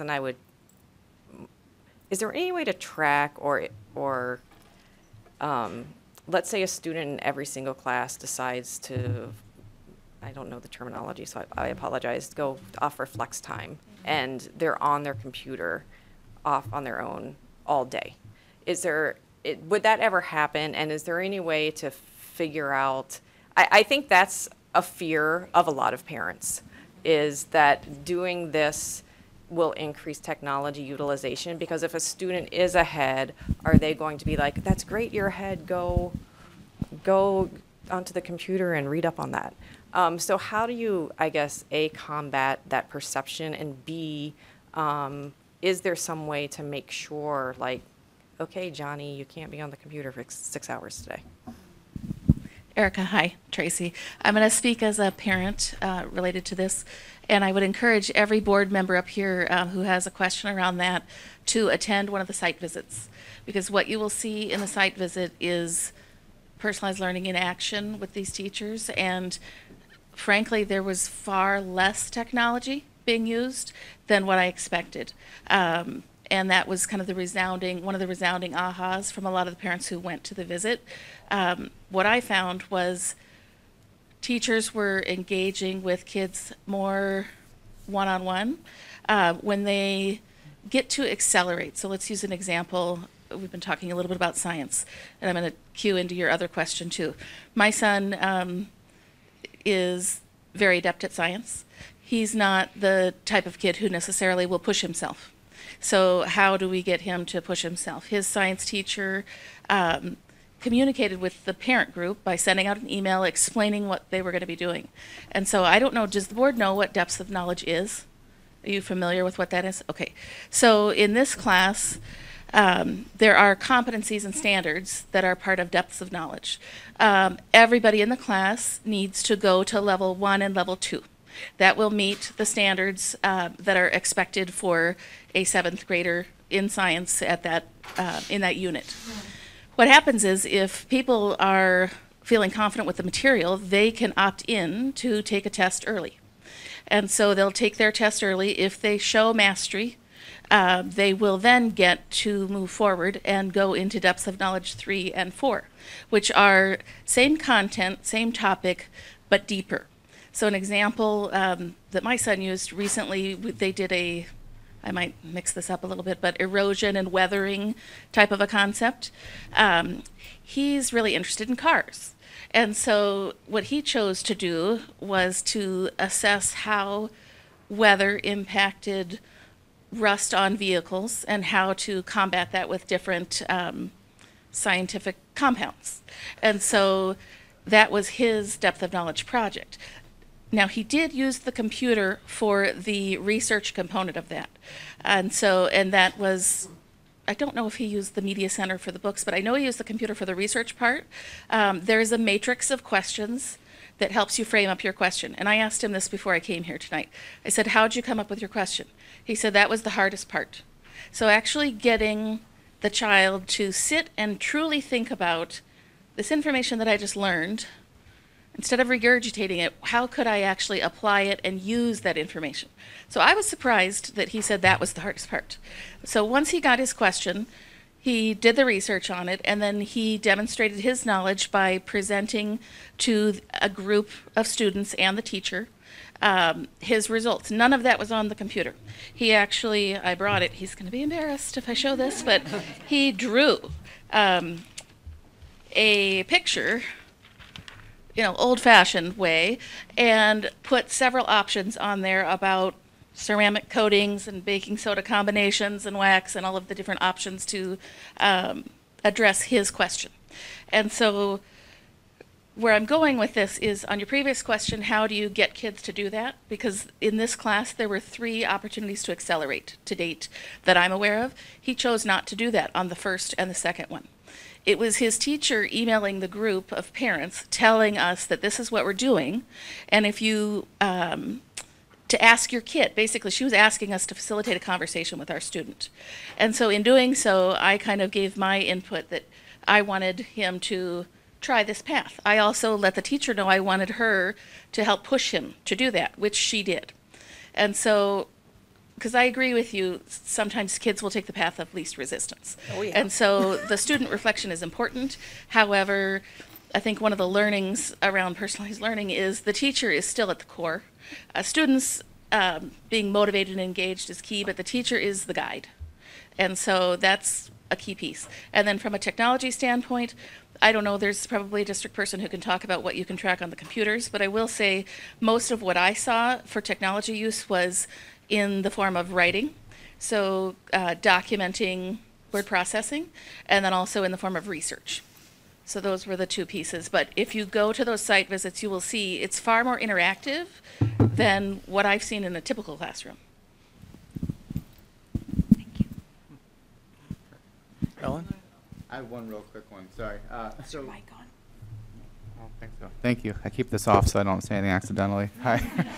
Thanks for coming. I think one good takeaway is this is an excellent program and we should always bring kids to the school board meetings. The second one is, a question I had was, how do you guys think about competition? So I love your science interests. I'm not sure if you were told you have to compete with the person next to you that you would have picked the sun, right? You might have had to pick something else. So how do you think about how the kids move forward to compete with themselves versus others in this kind of a program?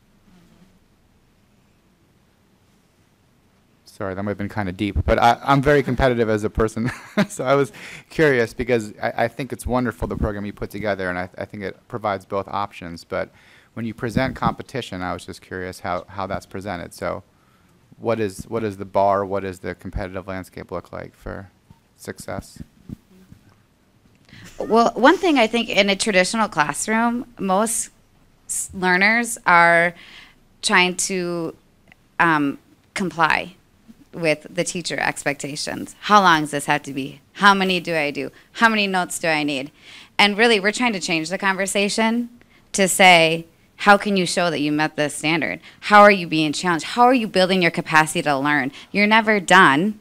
How can you continue to grow, to challenge yourself? So as far as competition goes, I would say the competition is to see how far you can go, see how much you can learn. We do have like History Day competitions, and there is some elements of competition for things like that. But I think really so much of, again, traditional education is dependence on, am I meeting the teacher expectations versus am I understanding, am I building my capacity to learn, am I challenging myself? And one other option during our flex time is Flex Stream, which is called Flex Stream at Valley View. It's Stream at Southview, and it's really a place for kids to go who are current and doing well in all of their classes, and they can go and explore and pursue their passions, whether it's related to content in school or something outside of school that they're working on. And what they have to do in this learning process is pitch their proposal to a group of peers. And that group of peers gives them feedback so that they can reach their personal best or be self-reflective on their learning journey. Some of those projects are partner-based, but many of them are independent and individual. Hey, Matt, I want to say something to that too. So we have a range of learners, and some learners view competition as a good thing. Others view it as an anxiety-provoking experience. And so the way it's always been communicated, at least from, because I asked my son about this kind of stuff, from his perspective is, you do what your personal best is. For one person, it might be accelerating every time and really pushing. For another, it is going to be, I need more intervention, and so I need to focus more on doing teacher seminars. When I ask him, well, do the kids care? Like you go to a seminar or collaborative group or independent, he said, no, not really. It's more of a you do what works for you. So somehow, and I'm not a teacher, so I don't know how they're doing it, but they're building a culture of make the choice that's best for you, and that choice isn't better or worse than others. But I would say I don't view it as a highly competitive situation in the classroom. If anything, I view it as you're competing with yourself for your own personal best. At least that's the way my student has explained it to me. Ellen, did you have a question? Could I just add just one really quick thing? I'm sorry, Ellen, before.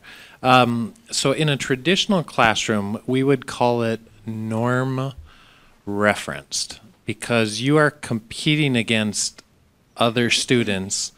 And, you know, we're all familiar with kind of the bell curve of distribution of learning.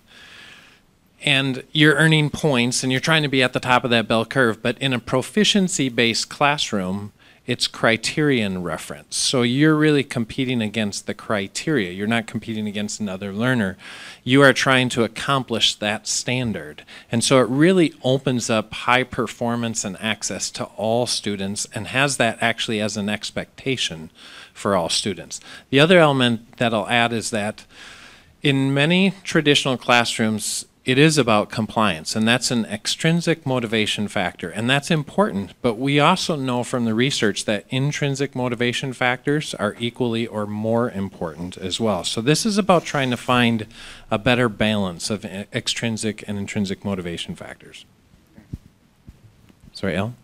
Yeah, pretty curious. I know that our curriculum was, I don't know how recent we've gotten books and teacher training and all of this, and I'm just wondering if you could speak to whether the teachers have the support that they need in terms of curriculum and materials in order to deal with this type of practice. I will answer that by saying, and it's kind of reassuring to staff, I think sometimes, that really what we are teaching is not necessarily what is changing right now, but how we go about teaching our standards, that's what's changing. For staff to have a different lens about how to provide opportunities for students to access and engage whatever our curriculum is, whatever our standards are,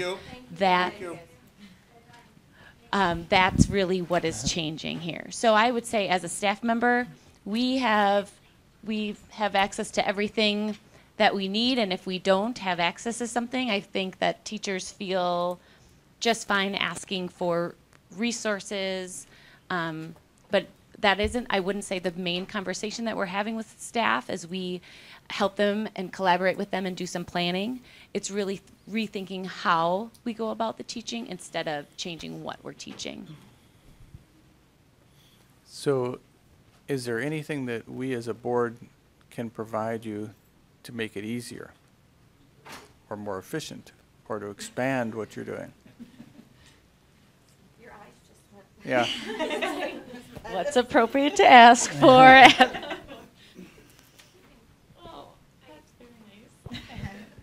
I just think what I've heard in trainings over and over again is how important it is that all stakeholders are invested together and the communication lines are open and everybody's transparent, which is why we started not only doing site visits for fellow districts, but for our parents as well. So that's the biggest piece, is to make sure that the point of reference people have is accurate. And so helping with communication might be you sitting down with us to go over your page of questions. We would love to field those and to engage with you more frequently in our schools. I guess to piggyback on Leny's question, you know, when I hear about this in practice and hear examples from kids and teachers, it sounds wonderful. And then, you know it's got to be difficult, though, to spread this across a K-12 system with teachers at all different points in their own careers. So it's looking for that consistency, though, for our students. You know, when I hear these kids and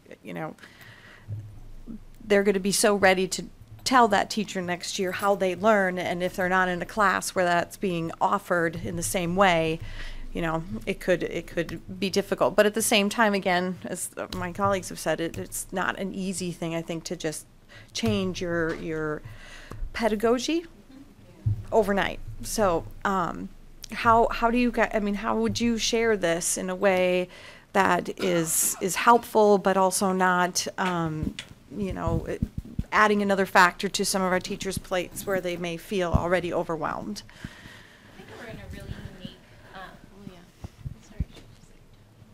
I think we're in a really unique position being at the middle school level.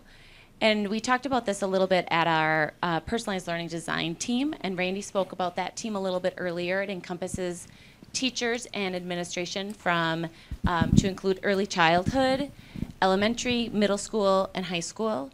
And we, the four of us, have an opportunity to collaborate. But being at the middle school, we also have an opportunity to really be that bridge, that connection between our middle school students and the high school, and our middle school students and our fifth graders that are coming in. So I think one major thing that the district, specifically our staff development committee, has done a really good job of doing is making sure teachers are experiencing personalized learning when we have trainings, when we have professional development. So staff are seeing this and experiencing this themselves, so that when we try to implement things with students, or when we are using this language with students, staff they've already had an experience making a personalized choice on how they want to access information, whether it be a staff unmeeting that Sean has designed for us, and staff get lots of different choices to access and engage with all of the different details and typical meetings that we might need at the beginning of the school year. So I think the more staff get to experience it themselves, the better able they will be to facilitate this type of learning for our students. Okay, go ahead. Thank you. Okay. Last question. Oh, no, somebody else. I don't think.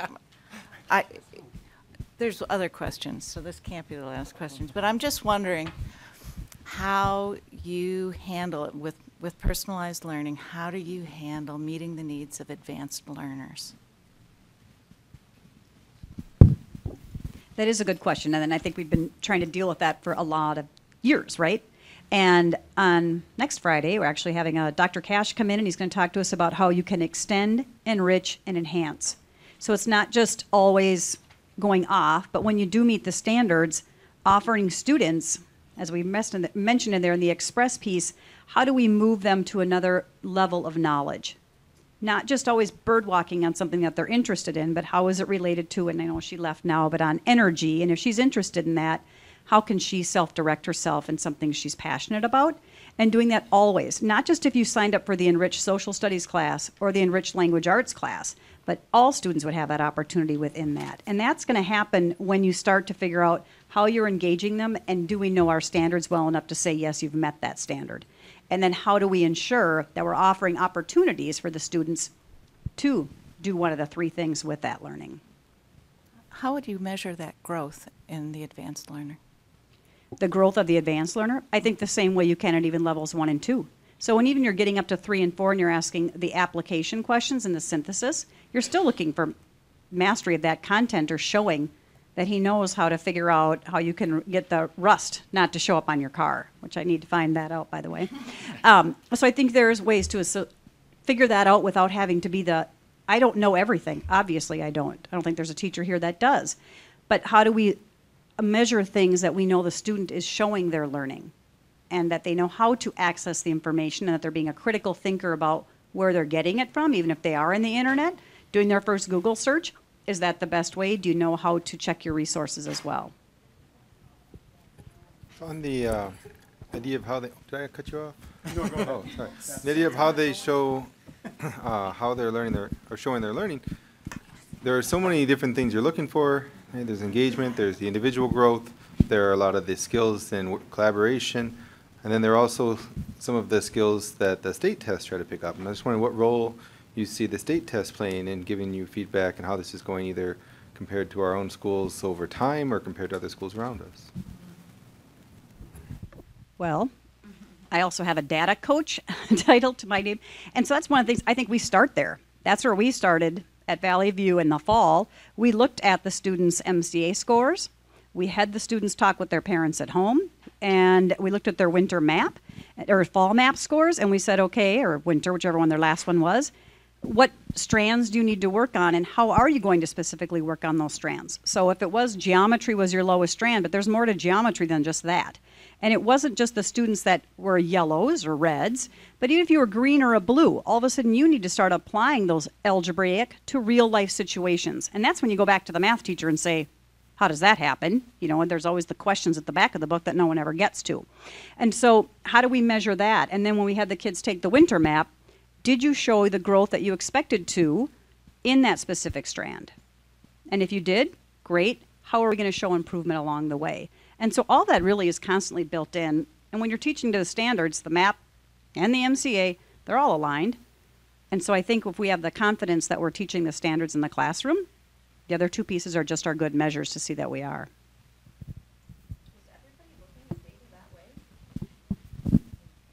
I would say we're very intentional about looking at data, and we've been looking at data that way for at least 5 to 7 years at Valley View since I've had this spot. So that's, well, Donna Roper, Chad Schmidt. It's been a legacy of people teaching us how to use the data really well. I'm going to jump in now. I get to ask my question. First off, I'm excited you brought some students along. I knew some of them, so that was great. They've left now, though. Another thing that I'm excited about, what I'm picking up, is that a lot of the thrust of personalized learning is for the learner to learn about him or herself and what is the best means of the student taking in the knowledge. And what I'm picking up is a lot of the feedback and a lot of the self-learning that they're going to learn about themselves is experiential, that they're better off in, say, group flex. So they're getting that feedback, and you, the teachers, are coaching them through this and holding them accountable when they're maybe sometimes relying on it, might be weak for them. Is there any intention to examine a more formalized process of self-knowledge and using some kind of psychological instrument? Perhaps, you know, we've got these tools all the way from the Myers-Briggs all the way to the California, whatever it is, interest inventory, and the Minnesota multiphasic. So there are varying levels of sophistication. And, you know, I think it's just very interesting because John had us as a board go through sort of a personality group training event. And I thought it was very illuminating. I think those sorts of formal tests can be very revealing. Is there any movement to do something like that at some point in the K-12 experience using some very sophisticated instruments? I think Donna Roper or Randy would be better to answer that question. When students participate in Naviance, Naviance is a system. It's kind of like a learner profile system at the secondary level.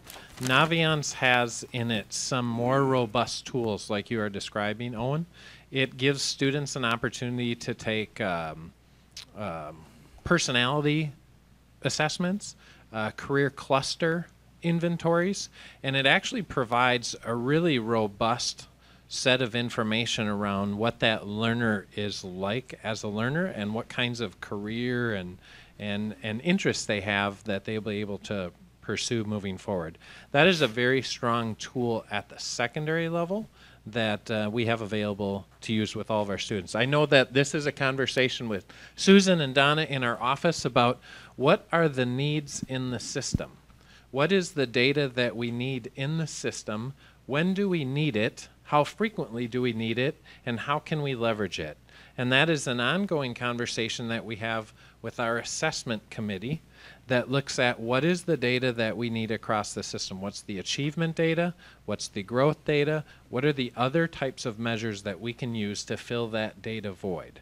So there is a committee that takes a look at annually what are the data needs that we have across our system. And I don't know if Donna wants to speak to any of those assessments that she's saying that's good, so we'll stop there. But there is a committee that does do some analysis about what are the data holes or data needs that we have across the system, and just know that as they go into the secondary level, there are some more robust tools built into the offerings that we have for students that get at more of what you're describing. So they're principally in Naviance. So, okay, you've answered my question. Yes. I want to say when my current 10th grader was in like 7th grade, maybe? Yeah. Oh, yeah, where they even got their letters and everything. It was, but I think it was a pilot. Thank you. But through our work also, I think that's a great question. We are trying to have a common language and be aligned and make sure that's not just a one-stop shop, that the learners really own most of that understanding, and it's not something that it's something that they continuously go back to and reflect on. So we are still trying to build it within our collaboration and training with our fellow colleagues as well. It's a fabulous presentation. Yep. Thank you so much for the. I just want to kind of close. If you do have a chance to get out to either of the buildings, from an administrator's perspective, we set out a couple of years ago as we started this journey to what are ways that we can take small and strategic steps with staff and students to really help create powerful learners. And I think one thing I notice walking into the building every day is just the energy that is there, both with staff and with students. I just feel like personalized learning has really energized middle level education, and I see that in both staff and students every day, walking through our media center and seeing our stream sessions going on, the learners are on fire and our staff, that's how we're seeing this momentum. I think we've had some students and the student feedback has been positive, and our teachers are learning from colleagues, and that has the momentum just rolling. And now we're really on fire with it, and it's really exciting to see. It's 9 p.m. and I know, I was like, we are Brandon, having this we've kept you here robust too long. conversation about teaching and learning in Edina Public Schools, and it's so exciting. And could we just do a round of applause for our Yes. presenters here this evening?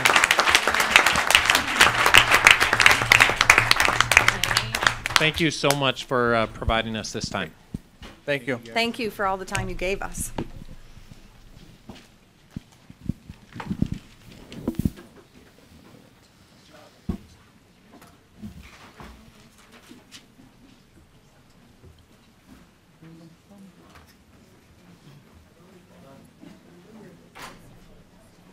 Thank you.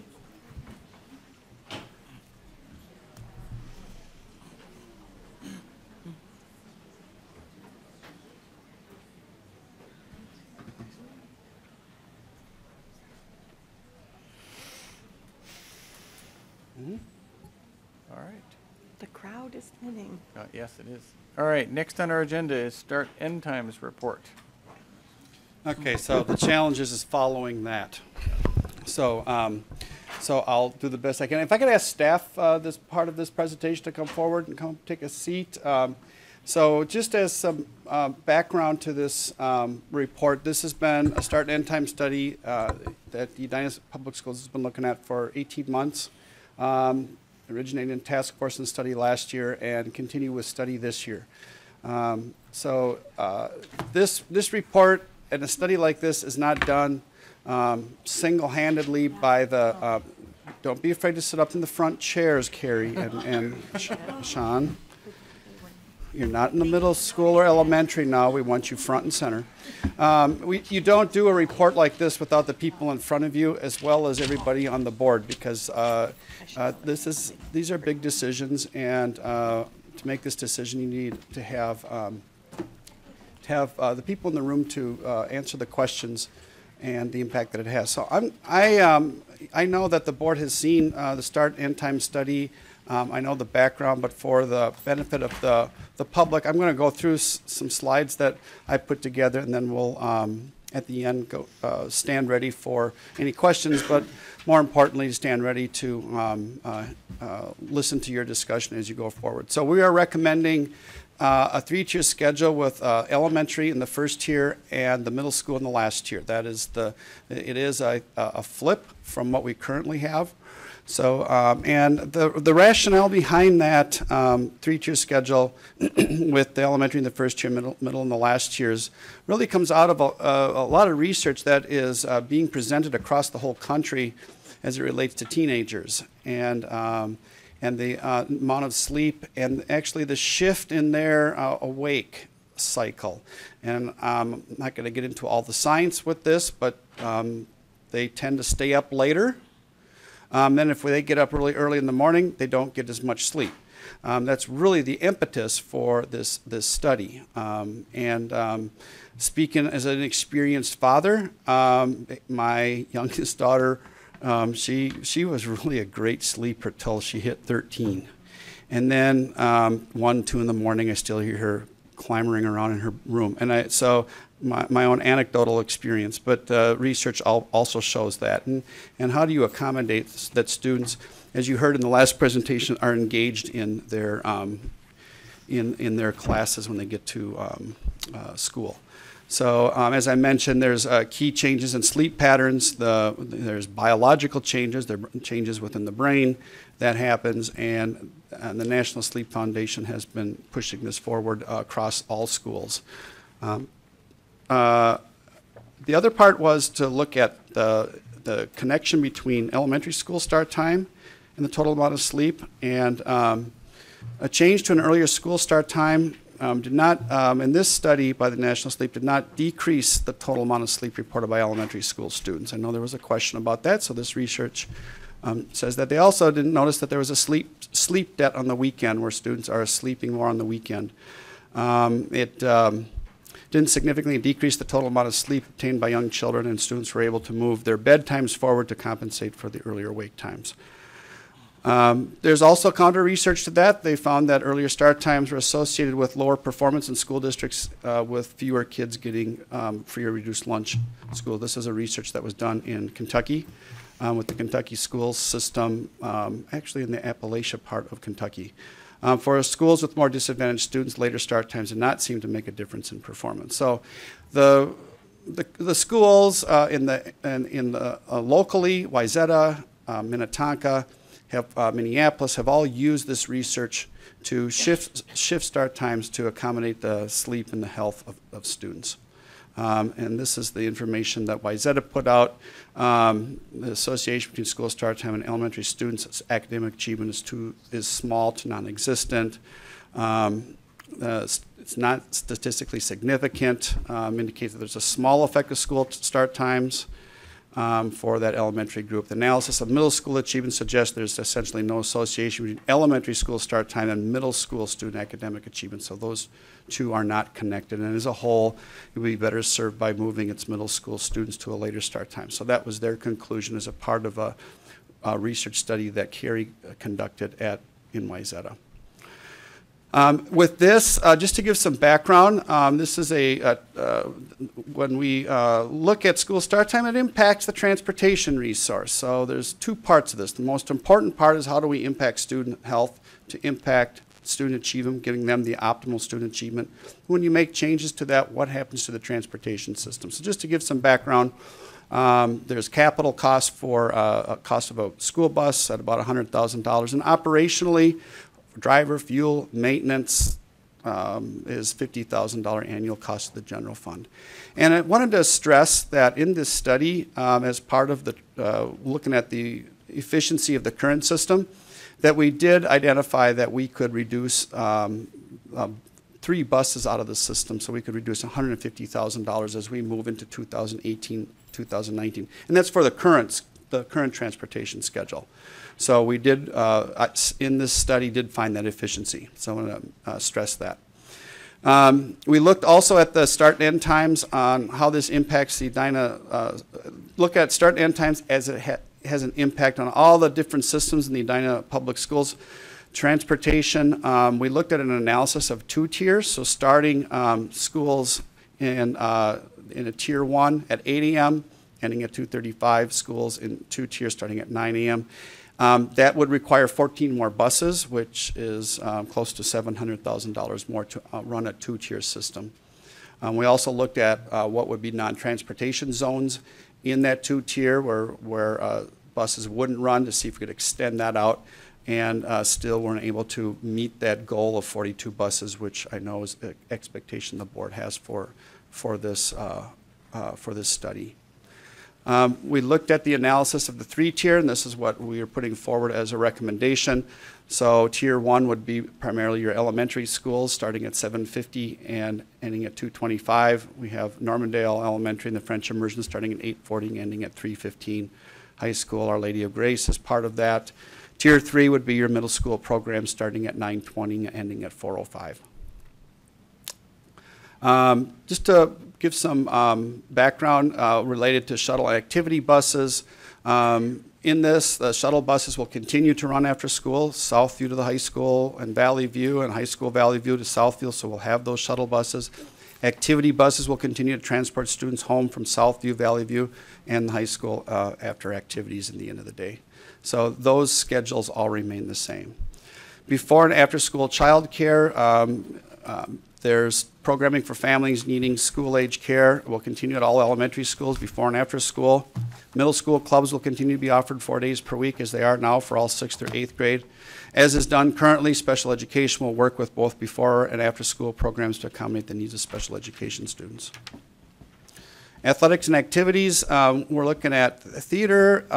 We have theater at the end of the day for middle school. How do we explore scheduling maybe differently with that, combining the Southview and Valley View? We're looking at those conversations. We're exploring options to integrate 7th and 8th graders into high school track. It is a challenge for 7th and 8th grade Nordic skiers to get to practice. But Nordic Ski could become strictly a 9-12 Nordic Ski program, and this is really only impacting 30 students. And the impact with dance is that Edina High School need 3 gyms instead of 2 for after-school dance to accommodate the number of students with having middle school at the end of the day. So just to review the recommendation, we looked at all these different variables and moving forward with the total of 42 buses needed for each tier. And you can see how each of those tiers are broken down by school and their times. So want to just kind of go through just a high-level review of the recommendation. First of all, no transportation schedule will meet the needs of every family. After analysis of the research, there is clear evidence in the research that it is better for adolescents to start school later. It's best for their overall health, academic, developmental needs for the majority of our students. The 2-tier system, starting at 8 and 9, requires 14 additional buses. The benefits of doing this does not outweigh the budget reduction that it would take to accommodate that kind of transportation. An early elementary school start time will allow the district to take advantage of earlier wake patterns and prime learning times. And efficiencies will enable elementary schools to start at 7:50, close to the time of 8, and then for the 9 o'clock, and additionally start our middle schools close to the 9 o'clock time around 9:20. Can I make a quick comment, John, on the last slide? Yep. I think on number 3, that $700,000 number is quite a bit higher with all the loaded costs. So just so it says 14 additional buses, that's just the specific bus cost. So just so people don't think it's It's only 14 times $50,000. So that's the operating. The operating. So that's not the capital cost. That's not the capital cost. So it would be more. Yeah. So it would be the purchase of yes. Thank you. I don't want people to walk away thinking it's only 700,000. Yeah. It's a lot more. Thanks, Matt. It's actually about $3 million. Yeah. Yeah. Just Thank so you. We're grounded on that. Thank you. Just some other background things in this is that we will, for the first year students, other recommendations we're going to make arrive 15 minutes before school starts to ensure buses can make the second tier. So we're always worrying about that gap and getting buses from one location out to the next stops. All the special stop exceptions will be eliminated, and we'll have a process for looking at stops and stop criteria. I think high school traffic issues in the morning and the evening will be addressed by school administration, so we're going to continue to look at that. Bus stop efficiency will be increased by eliminating some stops and applying new criteria for bus stop, as I mentioned. And then special transportation agreements. Over the years, we've had quite a few of them, according to David, that may be as old as 30 years old. We're going to terminate those and communicate to parents that that's going to happen, and then also put those new stop criteria in place. So that's a quick and presentation. I know that I probably missed lots of detail, but hopefully in your questions you can ask that detail. You have the experts who run after school and before school programs in front of you. But this is the recommendation we're bringing forward. So I'll turn it over to the board for their discussion. First, are there any questions to our esteemed panel? I had asked a question earlier this evening, and this one kind of goes to you, Val. In particular, our middle school program as well, and of course, I know that we've done a lot to add programming this year to our middle school after school, to engage our kids more, to get them involved at a deeper level, and then we of course have the activity buses to help those kids get home. So one of the things that we've been hearing is concern that those activities will either go away, they'll end up in the morning, which of course dilutes the reason for why we're doing this. Can you speak to how you want to address that? I know that we've heard these concerns, and so I'm wondering how you're thinking that will work. Currently, we have 2 tiers after school. We do typically a 2:30 to 3:30 and a 3:30 to 4:30. And our internal data suggests this year that more students attend the earlier or one session out of the 2. The numbers on the activity bus are, we don't have that exact number. We will be running at least an hour after school. We'll be working with the principals at both middle schools, and so it'll be like a 4:30 to 5:30 to coincide with the time that the activity bus comes, so students still have that option. Working with parents as well and students, because that's what we did as we planned this one. Would they like more? Is a Saturday option? But we'll know. And then same with the morning delivery. That's going to be based on input we receive because they are choice programs. But we will for sure keep, and I feel pretty, working with the staff this year, hearing their feedback, I think we were able to develop a program that students wanted to go to. And so if they're interested and continue to that interest, we'll continue delivering it. Does that answer? Yes, so then the follow-up to that would be, we have had some expressed concern, mostly probably from 6th grade level parents, but if they still need to get their kid to school before 9:05, 9:20, will there be options in the morning for them to bring their kids to school early through some kind of a community ed program? I think, again, we'll work with building administration, but absolutely if there's a need and a desire from our families, we'll accommodate that. We just don't have enough information, and based on our experience from talking to Wyzetta, that there seemed to be concern, and then that sort of filtered off. So with any kind of program change in K-12, we're really kind of built to figure out what need we need to address and then do it. So I know that doesn't answer it directly, but we really need to be able to talk to staff about how interested they are in doing that, if we actually have parents that move from saying they want to actually signing the dotted, yeah. Will we be able to get ahead of that, though, to give parents an option, or at least inquire if parents are going to want that option?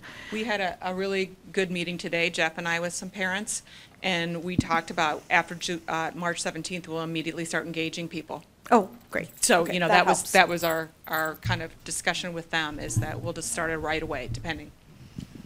But knowing that when we look at that, we don't want to, again, defeat the purpose of the late start by building a lot of things in the front end of it that would draw people in. So it's a tap dance, I think, that you need to do to address needs, but also hold to the fact that we wanted a late start. Jeff, I was wondering if you could speak to the after-school care issue with special education students. Mm-hmm. And then at the same time, I don't know if it'd be Val or Jeff, I was wondering if one of you could speak to the specific need of child care versus activity care for special education students, because there seemed to be an express need and concern that that's no longer an offering. So does that question make sense? Yes, I think we can probably do a duet on this one. Val and I are pretty good at tap dancing together on these types of issues. First of all, for special education students in attendance and after-school programming, as Val has pointed out early on, that's something that we've been working on actually over the past couple of years, where we have been talking about after-school programming options in the elementary and after-school programming options at the middle schools as our schedules changed at the middle schools this last year with a changeover in the way we did programming in the after schools. We've been teaming very closely, our special education teachers, case managers who work with these students on a daily basis. We've been working hard to work on universal design so that we can offer more inclusive opportunities for students in after-school programming. And now as we take a look at these offerings at the elementary school, now with the difference, with the change in start times that we are proposing, we're doing the same thing there. We had an excellent meeting, kind of a pre-meeting today with one parent in particular who had brought some information to the school board, and did talk about our efforts in making sure that all of our school programs after school are openly inclusive. One of the things that you did bring up, Erica, that I think is a major issue for parents is it's twofold. It is access to good, vibrant after-school programming for students that's highly inclusive for special education students, but it also is an issue about care, available after-school programming. Our high-need students have difficult time accessing good daycare opportunities, and for many of our students, they're older students that really still do require direct supervision in those after-school hours, and our parents do run into difficulties in securing that type of care after school. And so a better option for them obviously would be actively engaged in our after-school activities. And again, I found great confirmation from Val's team in the community education program that we're continuing our efforts to improve our programming to be inclusive for all students to be able to access, as is required by Americans with Disabilities Act. And we're going to make sure that we're following that. While we can't extend the full service of special education programs into those after-school hours, we can definitely extend an inclusive environment to our students and make sure that their needs are met on site. Anything else, Val? I have nothing to add. So I just have a question. I'm wondering about the safety of the students walking to school, and especially the elementary students.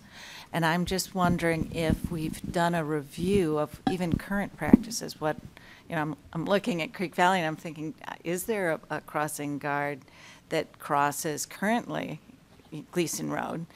And just thinking about those types of making sure that the administration does an assessment of perhaps a change in conditions, meaning dark, maybe needing more crossing guards or whatever. And I would just recommend that we do that if it hasn't been done already. We do have crossing guards, and we have an adult who's in charge of the crossing guards as well. Not always out there, but we could look at that. You probably have better data on how far kids walk to school, or, I mean, most kids take the bus or get dropped off.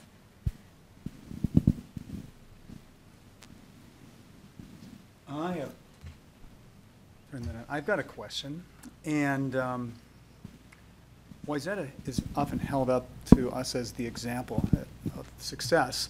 In our packet was this paragraph about a disadvantage. Kids missing school at the end of the day has been a big issue that Wayzata had never dealt with in the past. The AD hears a lot about it from middle school teachers and staff. I don't know, Troy, if that would be for you. You talked with us in the workshop, but could you readdress that? Yeah, so certainly that would be, with a release time of 4:05, it would impact middle school student athletes that are in our programming. And as I look at that list of them, you know, the greatest ones would be, as I look at spring is always a tough one. So 7th and 8th graders in our softball program. So typically we would do an early release for that program only for road games. But now with softball games starting at 4:15, we'd also have to do early releases for home games as well. So that's 20 games, and you know, probably doubling the amount for them that they would be out of school. In terms of the numbers, we have right now 6 girls in our softball program that are in that 7th and 8th grade level. And then the other programs, it's going to be hit and miss with regards to if they're at that higher level or not. You know, we have cross country with our largest number of middle school student athletes, but we have the flexibility to adjust our middle school programming a little bit with cross country, and so it wouldn't be affected as much or any differently than what it is right now.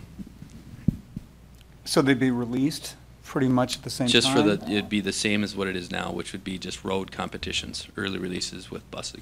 Okay. But it would be more time out of the classroom, just because the.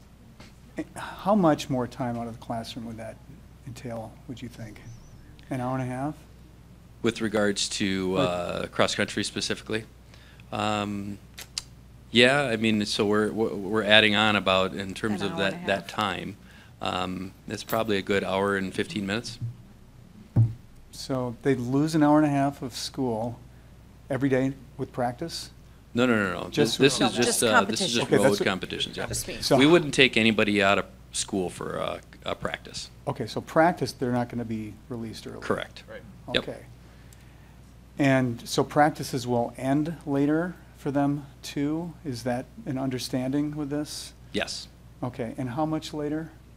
So I'm guessing it's probably a good 45 minutes to an hour later than what they have been. So, specifically with some of the middle school programming. So middle school cross country, they had an earlier release than the high school. So we could actually start that a little earlier. And they had the ability to finish practice a little earlier than the high school program. Where now, they're going to start a little later and they're going to end a little later. And I would suspect that we'll look to add some efficiencies with that practice as well. So it's not, a true just shift it back that full amount. So maybe a 6 o'clock end, 5:30, 6:15? While I haven't had those conversations with coaches specifically, I would guess around that 5:30 window. 5:30? Yeah. Okay, they can get on the activity bus and be home for dinner about 6. Okay. Well, the activity bus, which normally is 4:15, 4:30 right now, it was rarely taken advantage of for our programming just because of most of our programming finishes after that. So the opportunity here for us is if we're able to shift that activity bus back a little later to accommodate the middle school students with their after-school programming, we may be able to take advantage of that a little bit with athletics. Okay.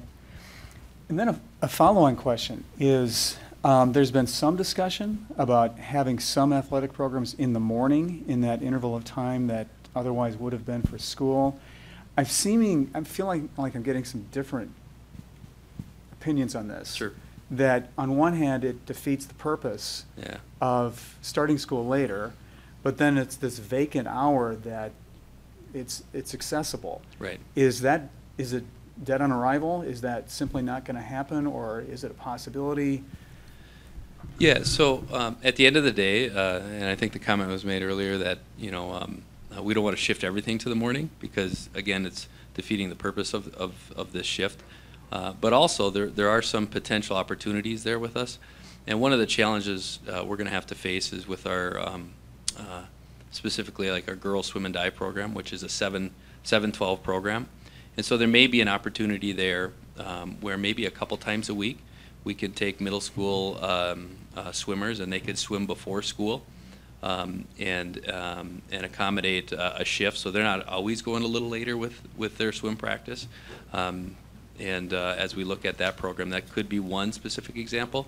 The challenge that we're facing with swimming is, the club is also wanting to get into the pool at the same time that they do now. And so if we shift back our swim practices by 45 minutes, that's going to create challenges for our youth in the community, being able to get access to a swimming pool and not holding them to swim till 9 o'clock at night. So we certainly would look forward to working with our coaches at the high school and the club and look at ways to take advantage of that. They have expressed that if it's a 30-minute pushback, they can still have a quality swim practice and not go late into the evening. Mm-hmm, mm-hmm. I think it's great that we've got some wiggle room on that because while it would defeat the purpose of why we would shift, I think there is demand in the community in some sectors for that, and leaving it open as a possibility I think might answer some needs. So good to hear that. Yeah. Troy, I have a quick question for you and then one for Sure. Carrie. Have there been any thoughts, if we do flip, given that we'd be the third Lake Conference school to move, that we're getting sort of to a tipping point where there could be middle schools that actually need to move their activities to meet the needs of schools that are now on a different schedule? While my focus is around the high school programming, all of our middle school programming is run through community ed, and maybe Val, you can touch base on that or not. But I know that that certainly would be a worthy conversation, and I think that looking to take advantage of those options makes sense. In the addition of the facilities at the high school, one of our goals has been to pull out our programming out of the middle schools, not completely out, but certainly to open up some gyms for middle school options. So I know that Seth and his team and Community Ahead have been looking for those programming opportunities. And so this would certainly be something that could tie in with the other schools with late start times. Okay, okay. And then I'm just wondering, for Carrie and Sean, since you're obviously leaders of schools here in Edina, why or why not do you think this is in the best interest of our students from an educational and health and wellness perspective? Because for me, that's the most important thing, is how do we set a framework for our students to start in our school day to meet the educational, the health, and the wellness needs of our students. And so I would like to know from your perspective, do you feel that this recommendation does that? Why or why not? So I appreciate you putting students first, because I think that's what this is all about in education. And there are going to be people who prefer it and don't prefer it. The research on the adolescent brain recommends that middle schoolers go to school later. There isn't much research on elementary start time because it's all basically around the adolescent or high school. But what they say about elementary students is they need at least 10 hours of sleep a night. And so if you can adjust that, and they can still get their sleep even though you're starting the day at a different time. And it's about putting students first, and for me it's hard to argue against science. If the recommendation of research is that kids in middle school, adolescents need a later start time, then I would fully support that and say that that's the best for kids. And there's personal preferences and life schedules that go with that, but one thing that I think we've always tried to do in this district is put kids first, and I think this is a putting kids first decision.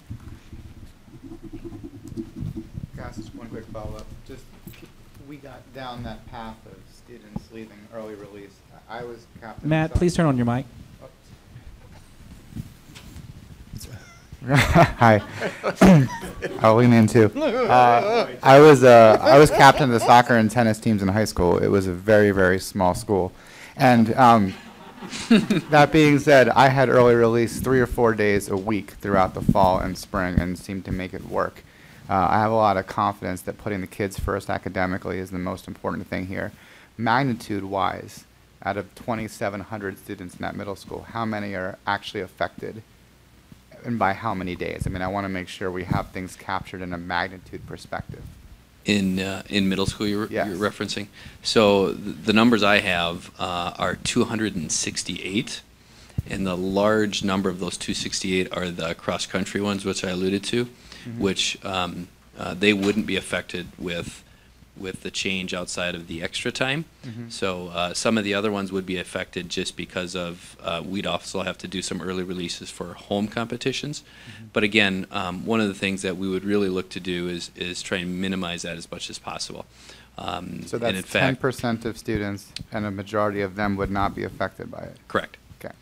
And also, you know, I've had conversations with our golf coaches, for example, and we're looking to adjust schedules to accommodate the number of days that they're out of school. So, for example, in the Lake Conference, we had been doing duals, and this year we've been proactive to try and convince the Lake Conference to adjust into tries, so it eliminates the number of days that our boys and girls golfers are out of school by 5 days in the spring, which, you know, that's a big number for them when they're missing 2 and 3 hours to get out early. So those are some of the things we will continue to look to improve upon and be efficient with.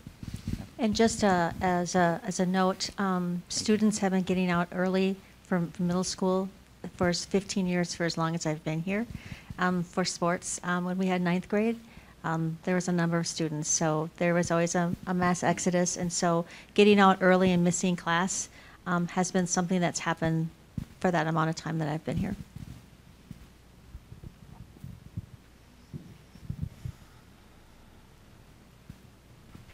Any other questions? Any thoughts from members about the proposal? I'll speak up.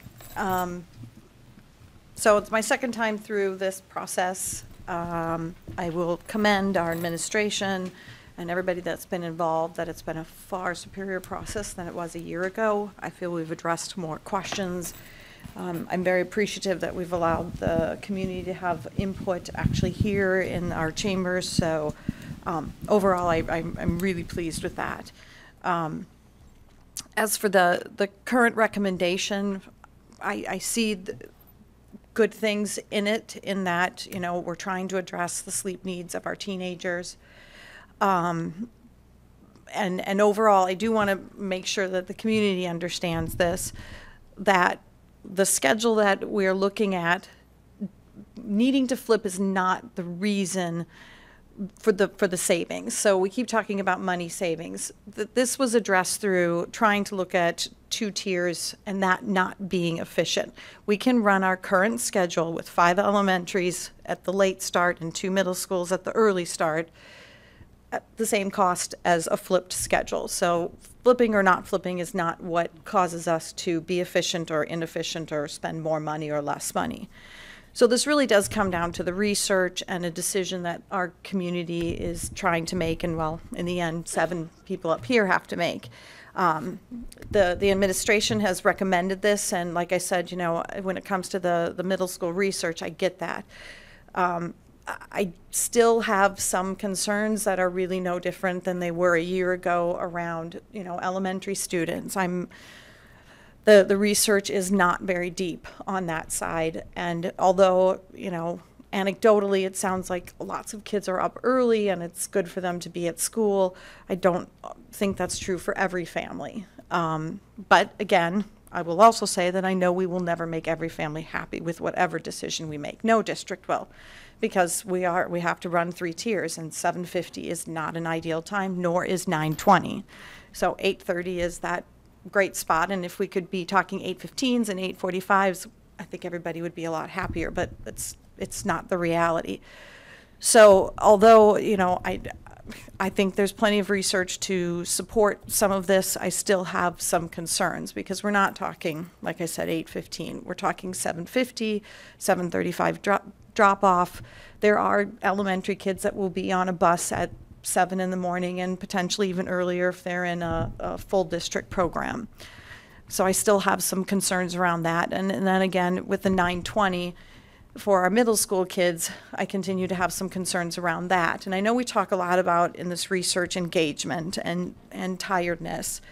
And the only thing I would push back on there is that although I hear a lot of elementary teachers tell me that anything from 2:30 to 4 o'clock is totally brutal to teach, but I kind of wonder when we're starting at 7:50 if that same pattern will happen when it's now 1 o'clock in the afternoon to 2:30, because we all just get tired, you know. And I think that goes the same for middle school kids. You know, hopefully it will be better for them, but I do worry that, you know, we all just have patterns in the day. I'd love a nap after lunch every day, but that's, you know, anyway. So I do still have concerns, and I know I'm probably in the minority on this, but I just, you know, I think about elementary kids. You talked about the 10 hours of sleep. Well, if you're on the bus at 7 in the morning, your kid is going to probably have to be out of bed at a minimum of 6:30.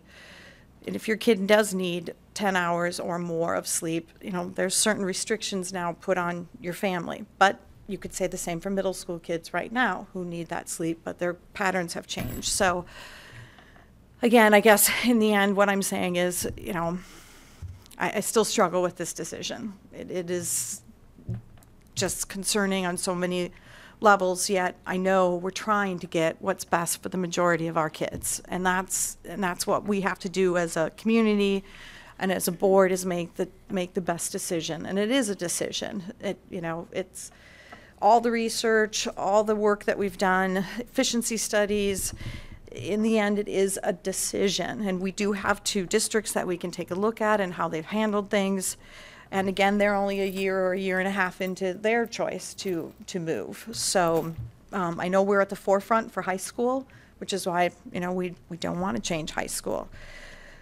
So with that said, you know, I will continue to listen to the feedback that we're getting, and of course my administrators and the information that they've given us. And I guess I'm, you know, this is a heavy decision. It's not a simple easy decision. I'm never going to be the one who will say, well, you know, the research is clear and it's 100% easy decision to make, because, you know, we are dealing with kids and learning and important things and health. So, thank you.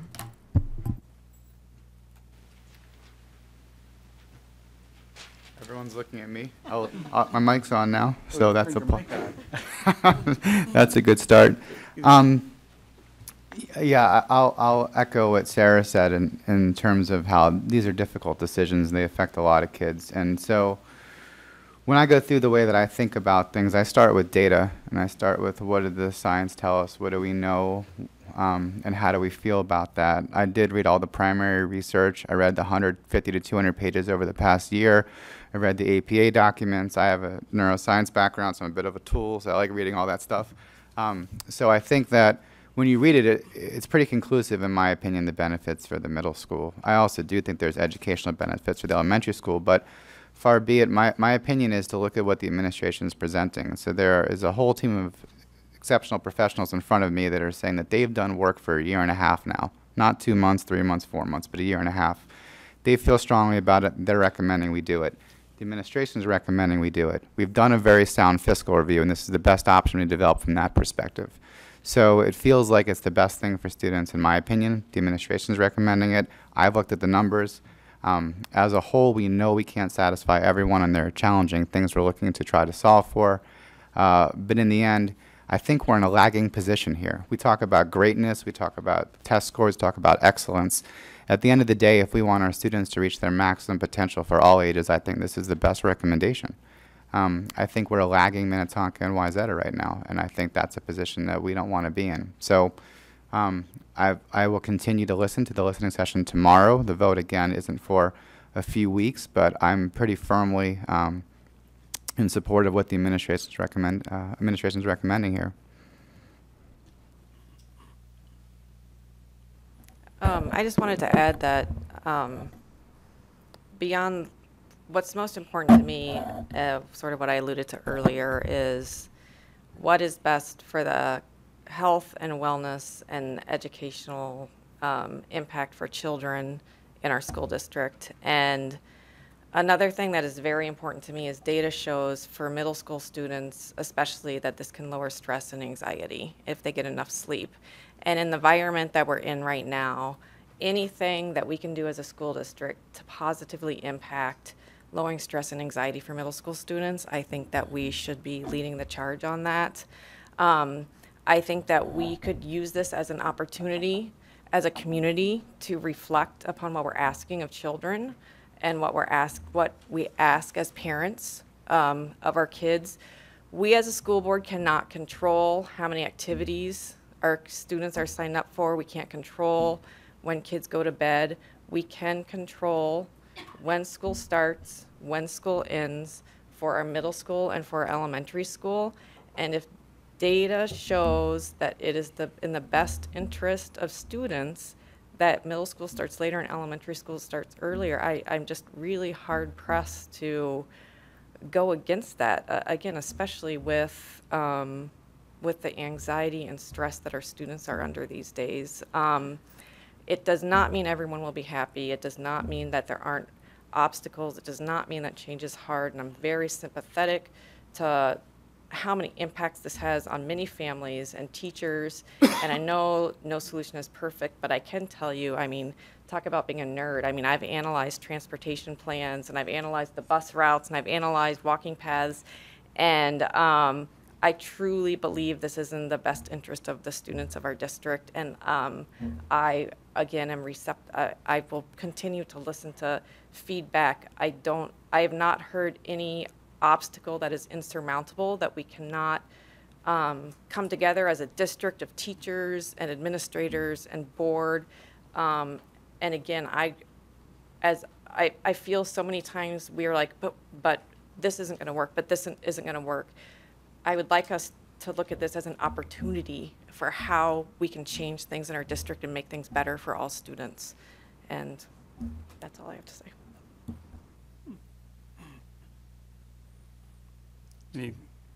I'll just say that I'm looking forward to the listening session tomorrow.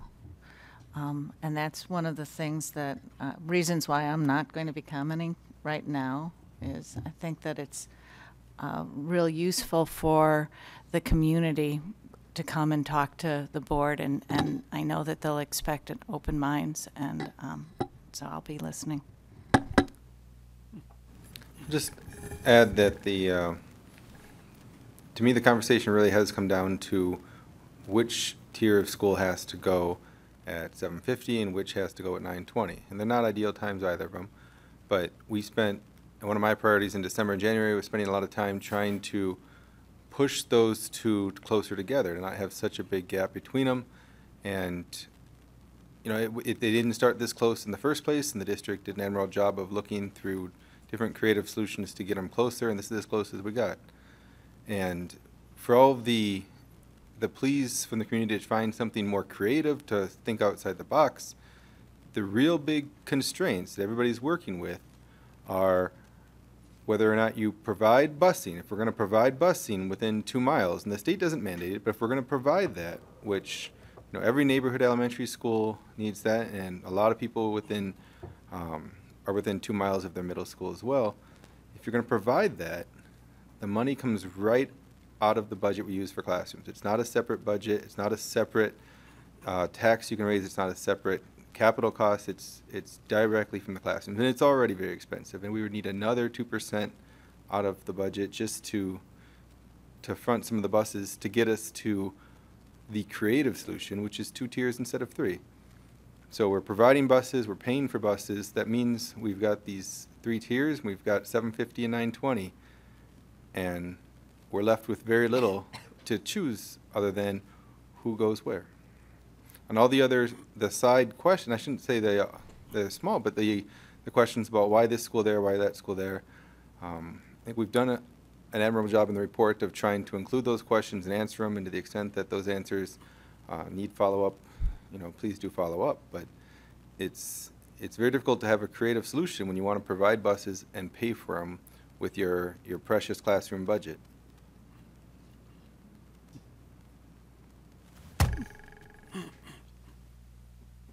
Any comments, Owen? You don't have to. I'm kind of like Alan in that I really want to reserve my thoughts for after tomorrow. It's a tough decision, and it's going to affect a lot of families, and the body of research is weighing in the favor of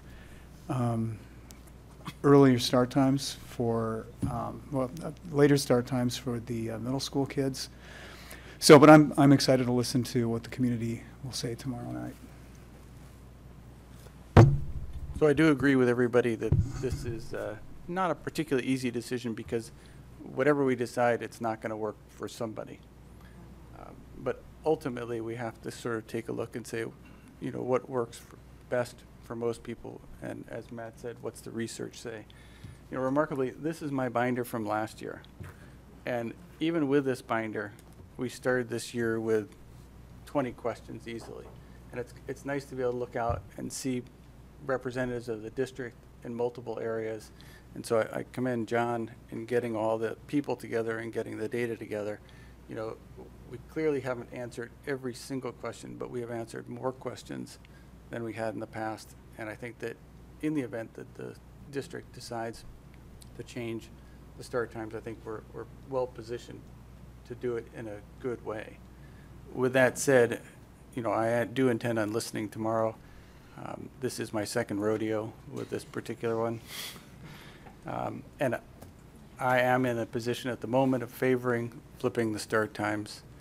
You know, we hire administrators, we hire a superintendent, we expect them to be experts in their field, and they come to us with a recommendation, and they come to us with answers to question after question after question that we asked.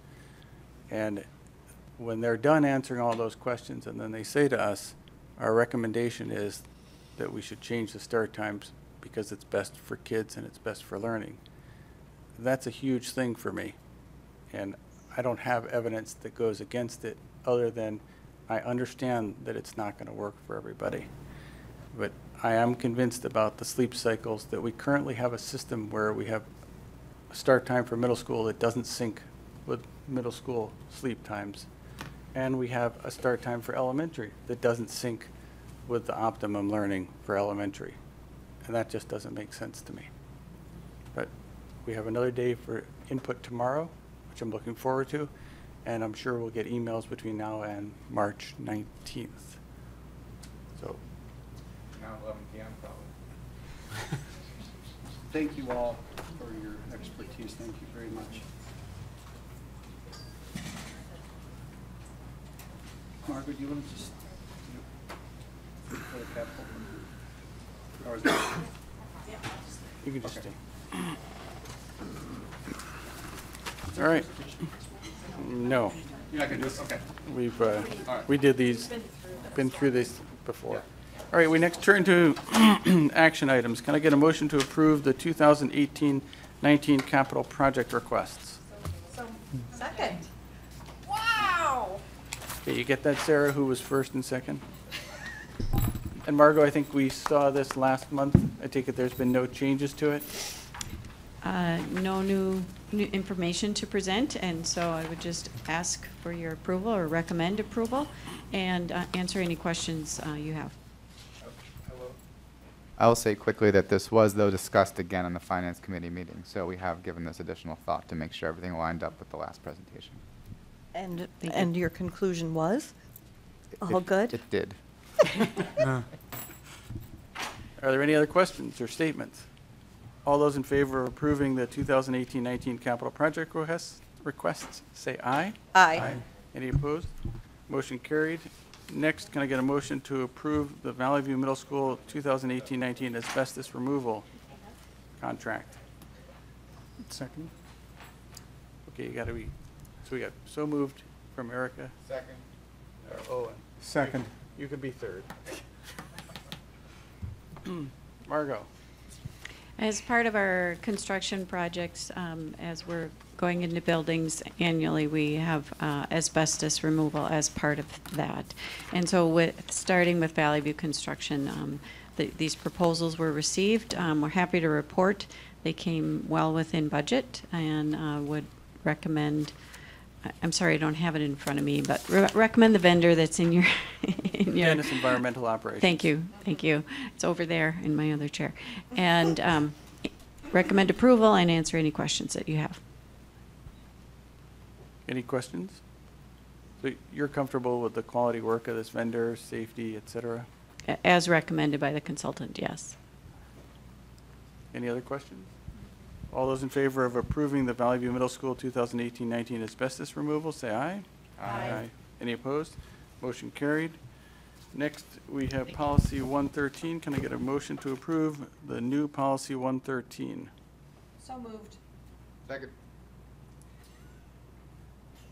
All right. Amir. So to clarify what's going on with this policy, it's the public data request. It's a brand new policy. The state did pass legislation asking or requiring districts to have some sort of policy outlining the procedures. These are actually the procedures we're already following, and we're hoping that we're not just coming into compliance with the state, but also clarifying for community and for staff what our procedures are, how to get a data request, what you can expect in terms of any cost or any other type of requirements on our part. So it is adding to the long page count of our policies, but we're hoping that it makes the district more effective, maybe gets information to people in a way that doesn't require people that are on the clock during the day here to be picking up the phone and answering questions. Instead, our community members can read what's expected and just follow the procedure. And any changes from the last meeting? No, we just, we might have changed, let's see, a word. Do you remember if we, yeah. Doesn't look but like it's not anything. a Yeah, substantive it didn't look like anything significant, and this is all based on, the State process is statute. all based on state statute, right? That's right. So. Correct. Any other questions? All those in favor of approving new policy 113, say aye. Aye. Aye. Any opposed? Motion carried. We're on to information and staff recognition. So staff recognition, we've got a couple today. Actually, we have a commendation of Tim Anderson from Southview Middle School. This is quite apropos. This is relating to questions he answered and tour he gave on personalized learning. And so I think that this is basically an invitation that everyone should call Tim Anderson and ask for a personal tour. And the other commendation is for Peter West, who is a 5th grade teacher at Creek Valley Elementary. And this was thanks for providing an excellent learning experience for this person's grandchild and for the classmates of the grandchild. And interestingly enough, this person wrote in and said that they still remember their name of their elementary school teacher and the impact that that teacher had on their life. So thank you, teachers. Is there anything else on today's agenda? Yes. I'd just like to make a comment since I'm on teaching and learning. It's interesting, you know, we don't have audio from the last meeting, but, you know, the comments that I've heard the last meeting regarding pre-AP 10 English and then the comments I heard tonight, I see an issue again in our community that is getting a bit divisive. And my main concern is that we continue to focus on the educational issues, that we continue to focus on things like, you know, rigor and meeting state standards and those types of issues, because I see us going down this path of focusing more on issues that are just going to continue to divide our community. And I think even within the discussion of books, as it were, that we remember that, you know, I don't think anybody should feel that it's got to be 100% this way or 100% that way, that there should be a balance. And there's many things that we can look at, but I just hate to see us go down this road where what I'm hearing at meetings is primarily stuff that gets a bit divisive. So, you know, and it's not to say that those issues aren't real. I just want to make sure that we do continue to look at the academics and what we're, you know, trying to deliver for our kids. And it's almost 10 o'clock, so I'm not probably being as coherent as I should be. But I want to make sure. I had a conversation with one of my colleagues today about this and just feeling like, once again, we're heading down the path of another issue that's a bit negative. So I will leave it at that. Anything else, anybody? We're finished with the agenda. Is there any objection to adjourning? Hearing none, we are adjourned. Thank you, everybody.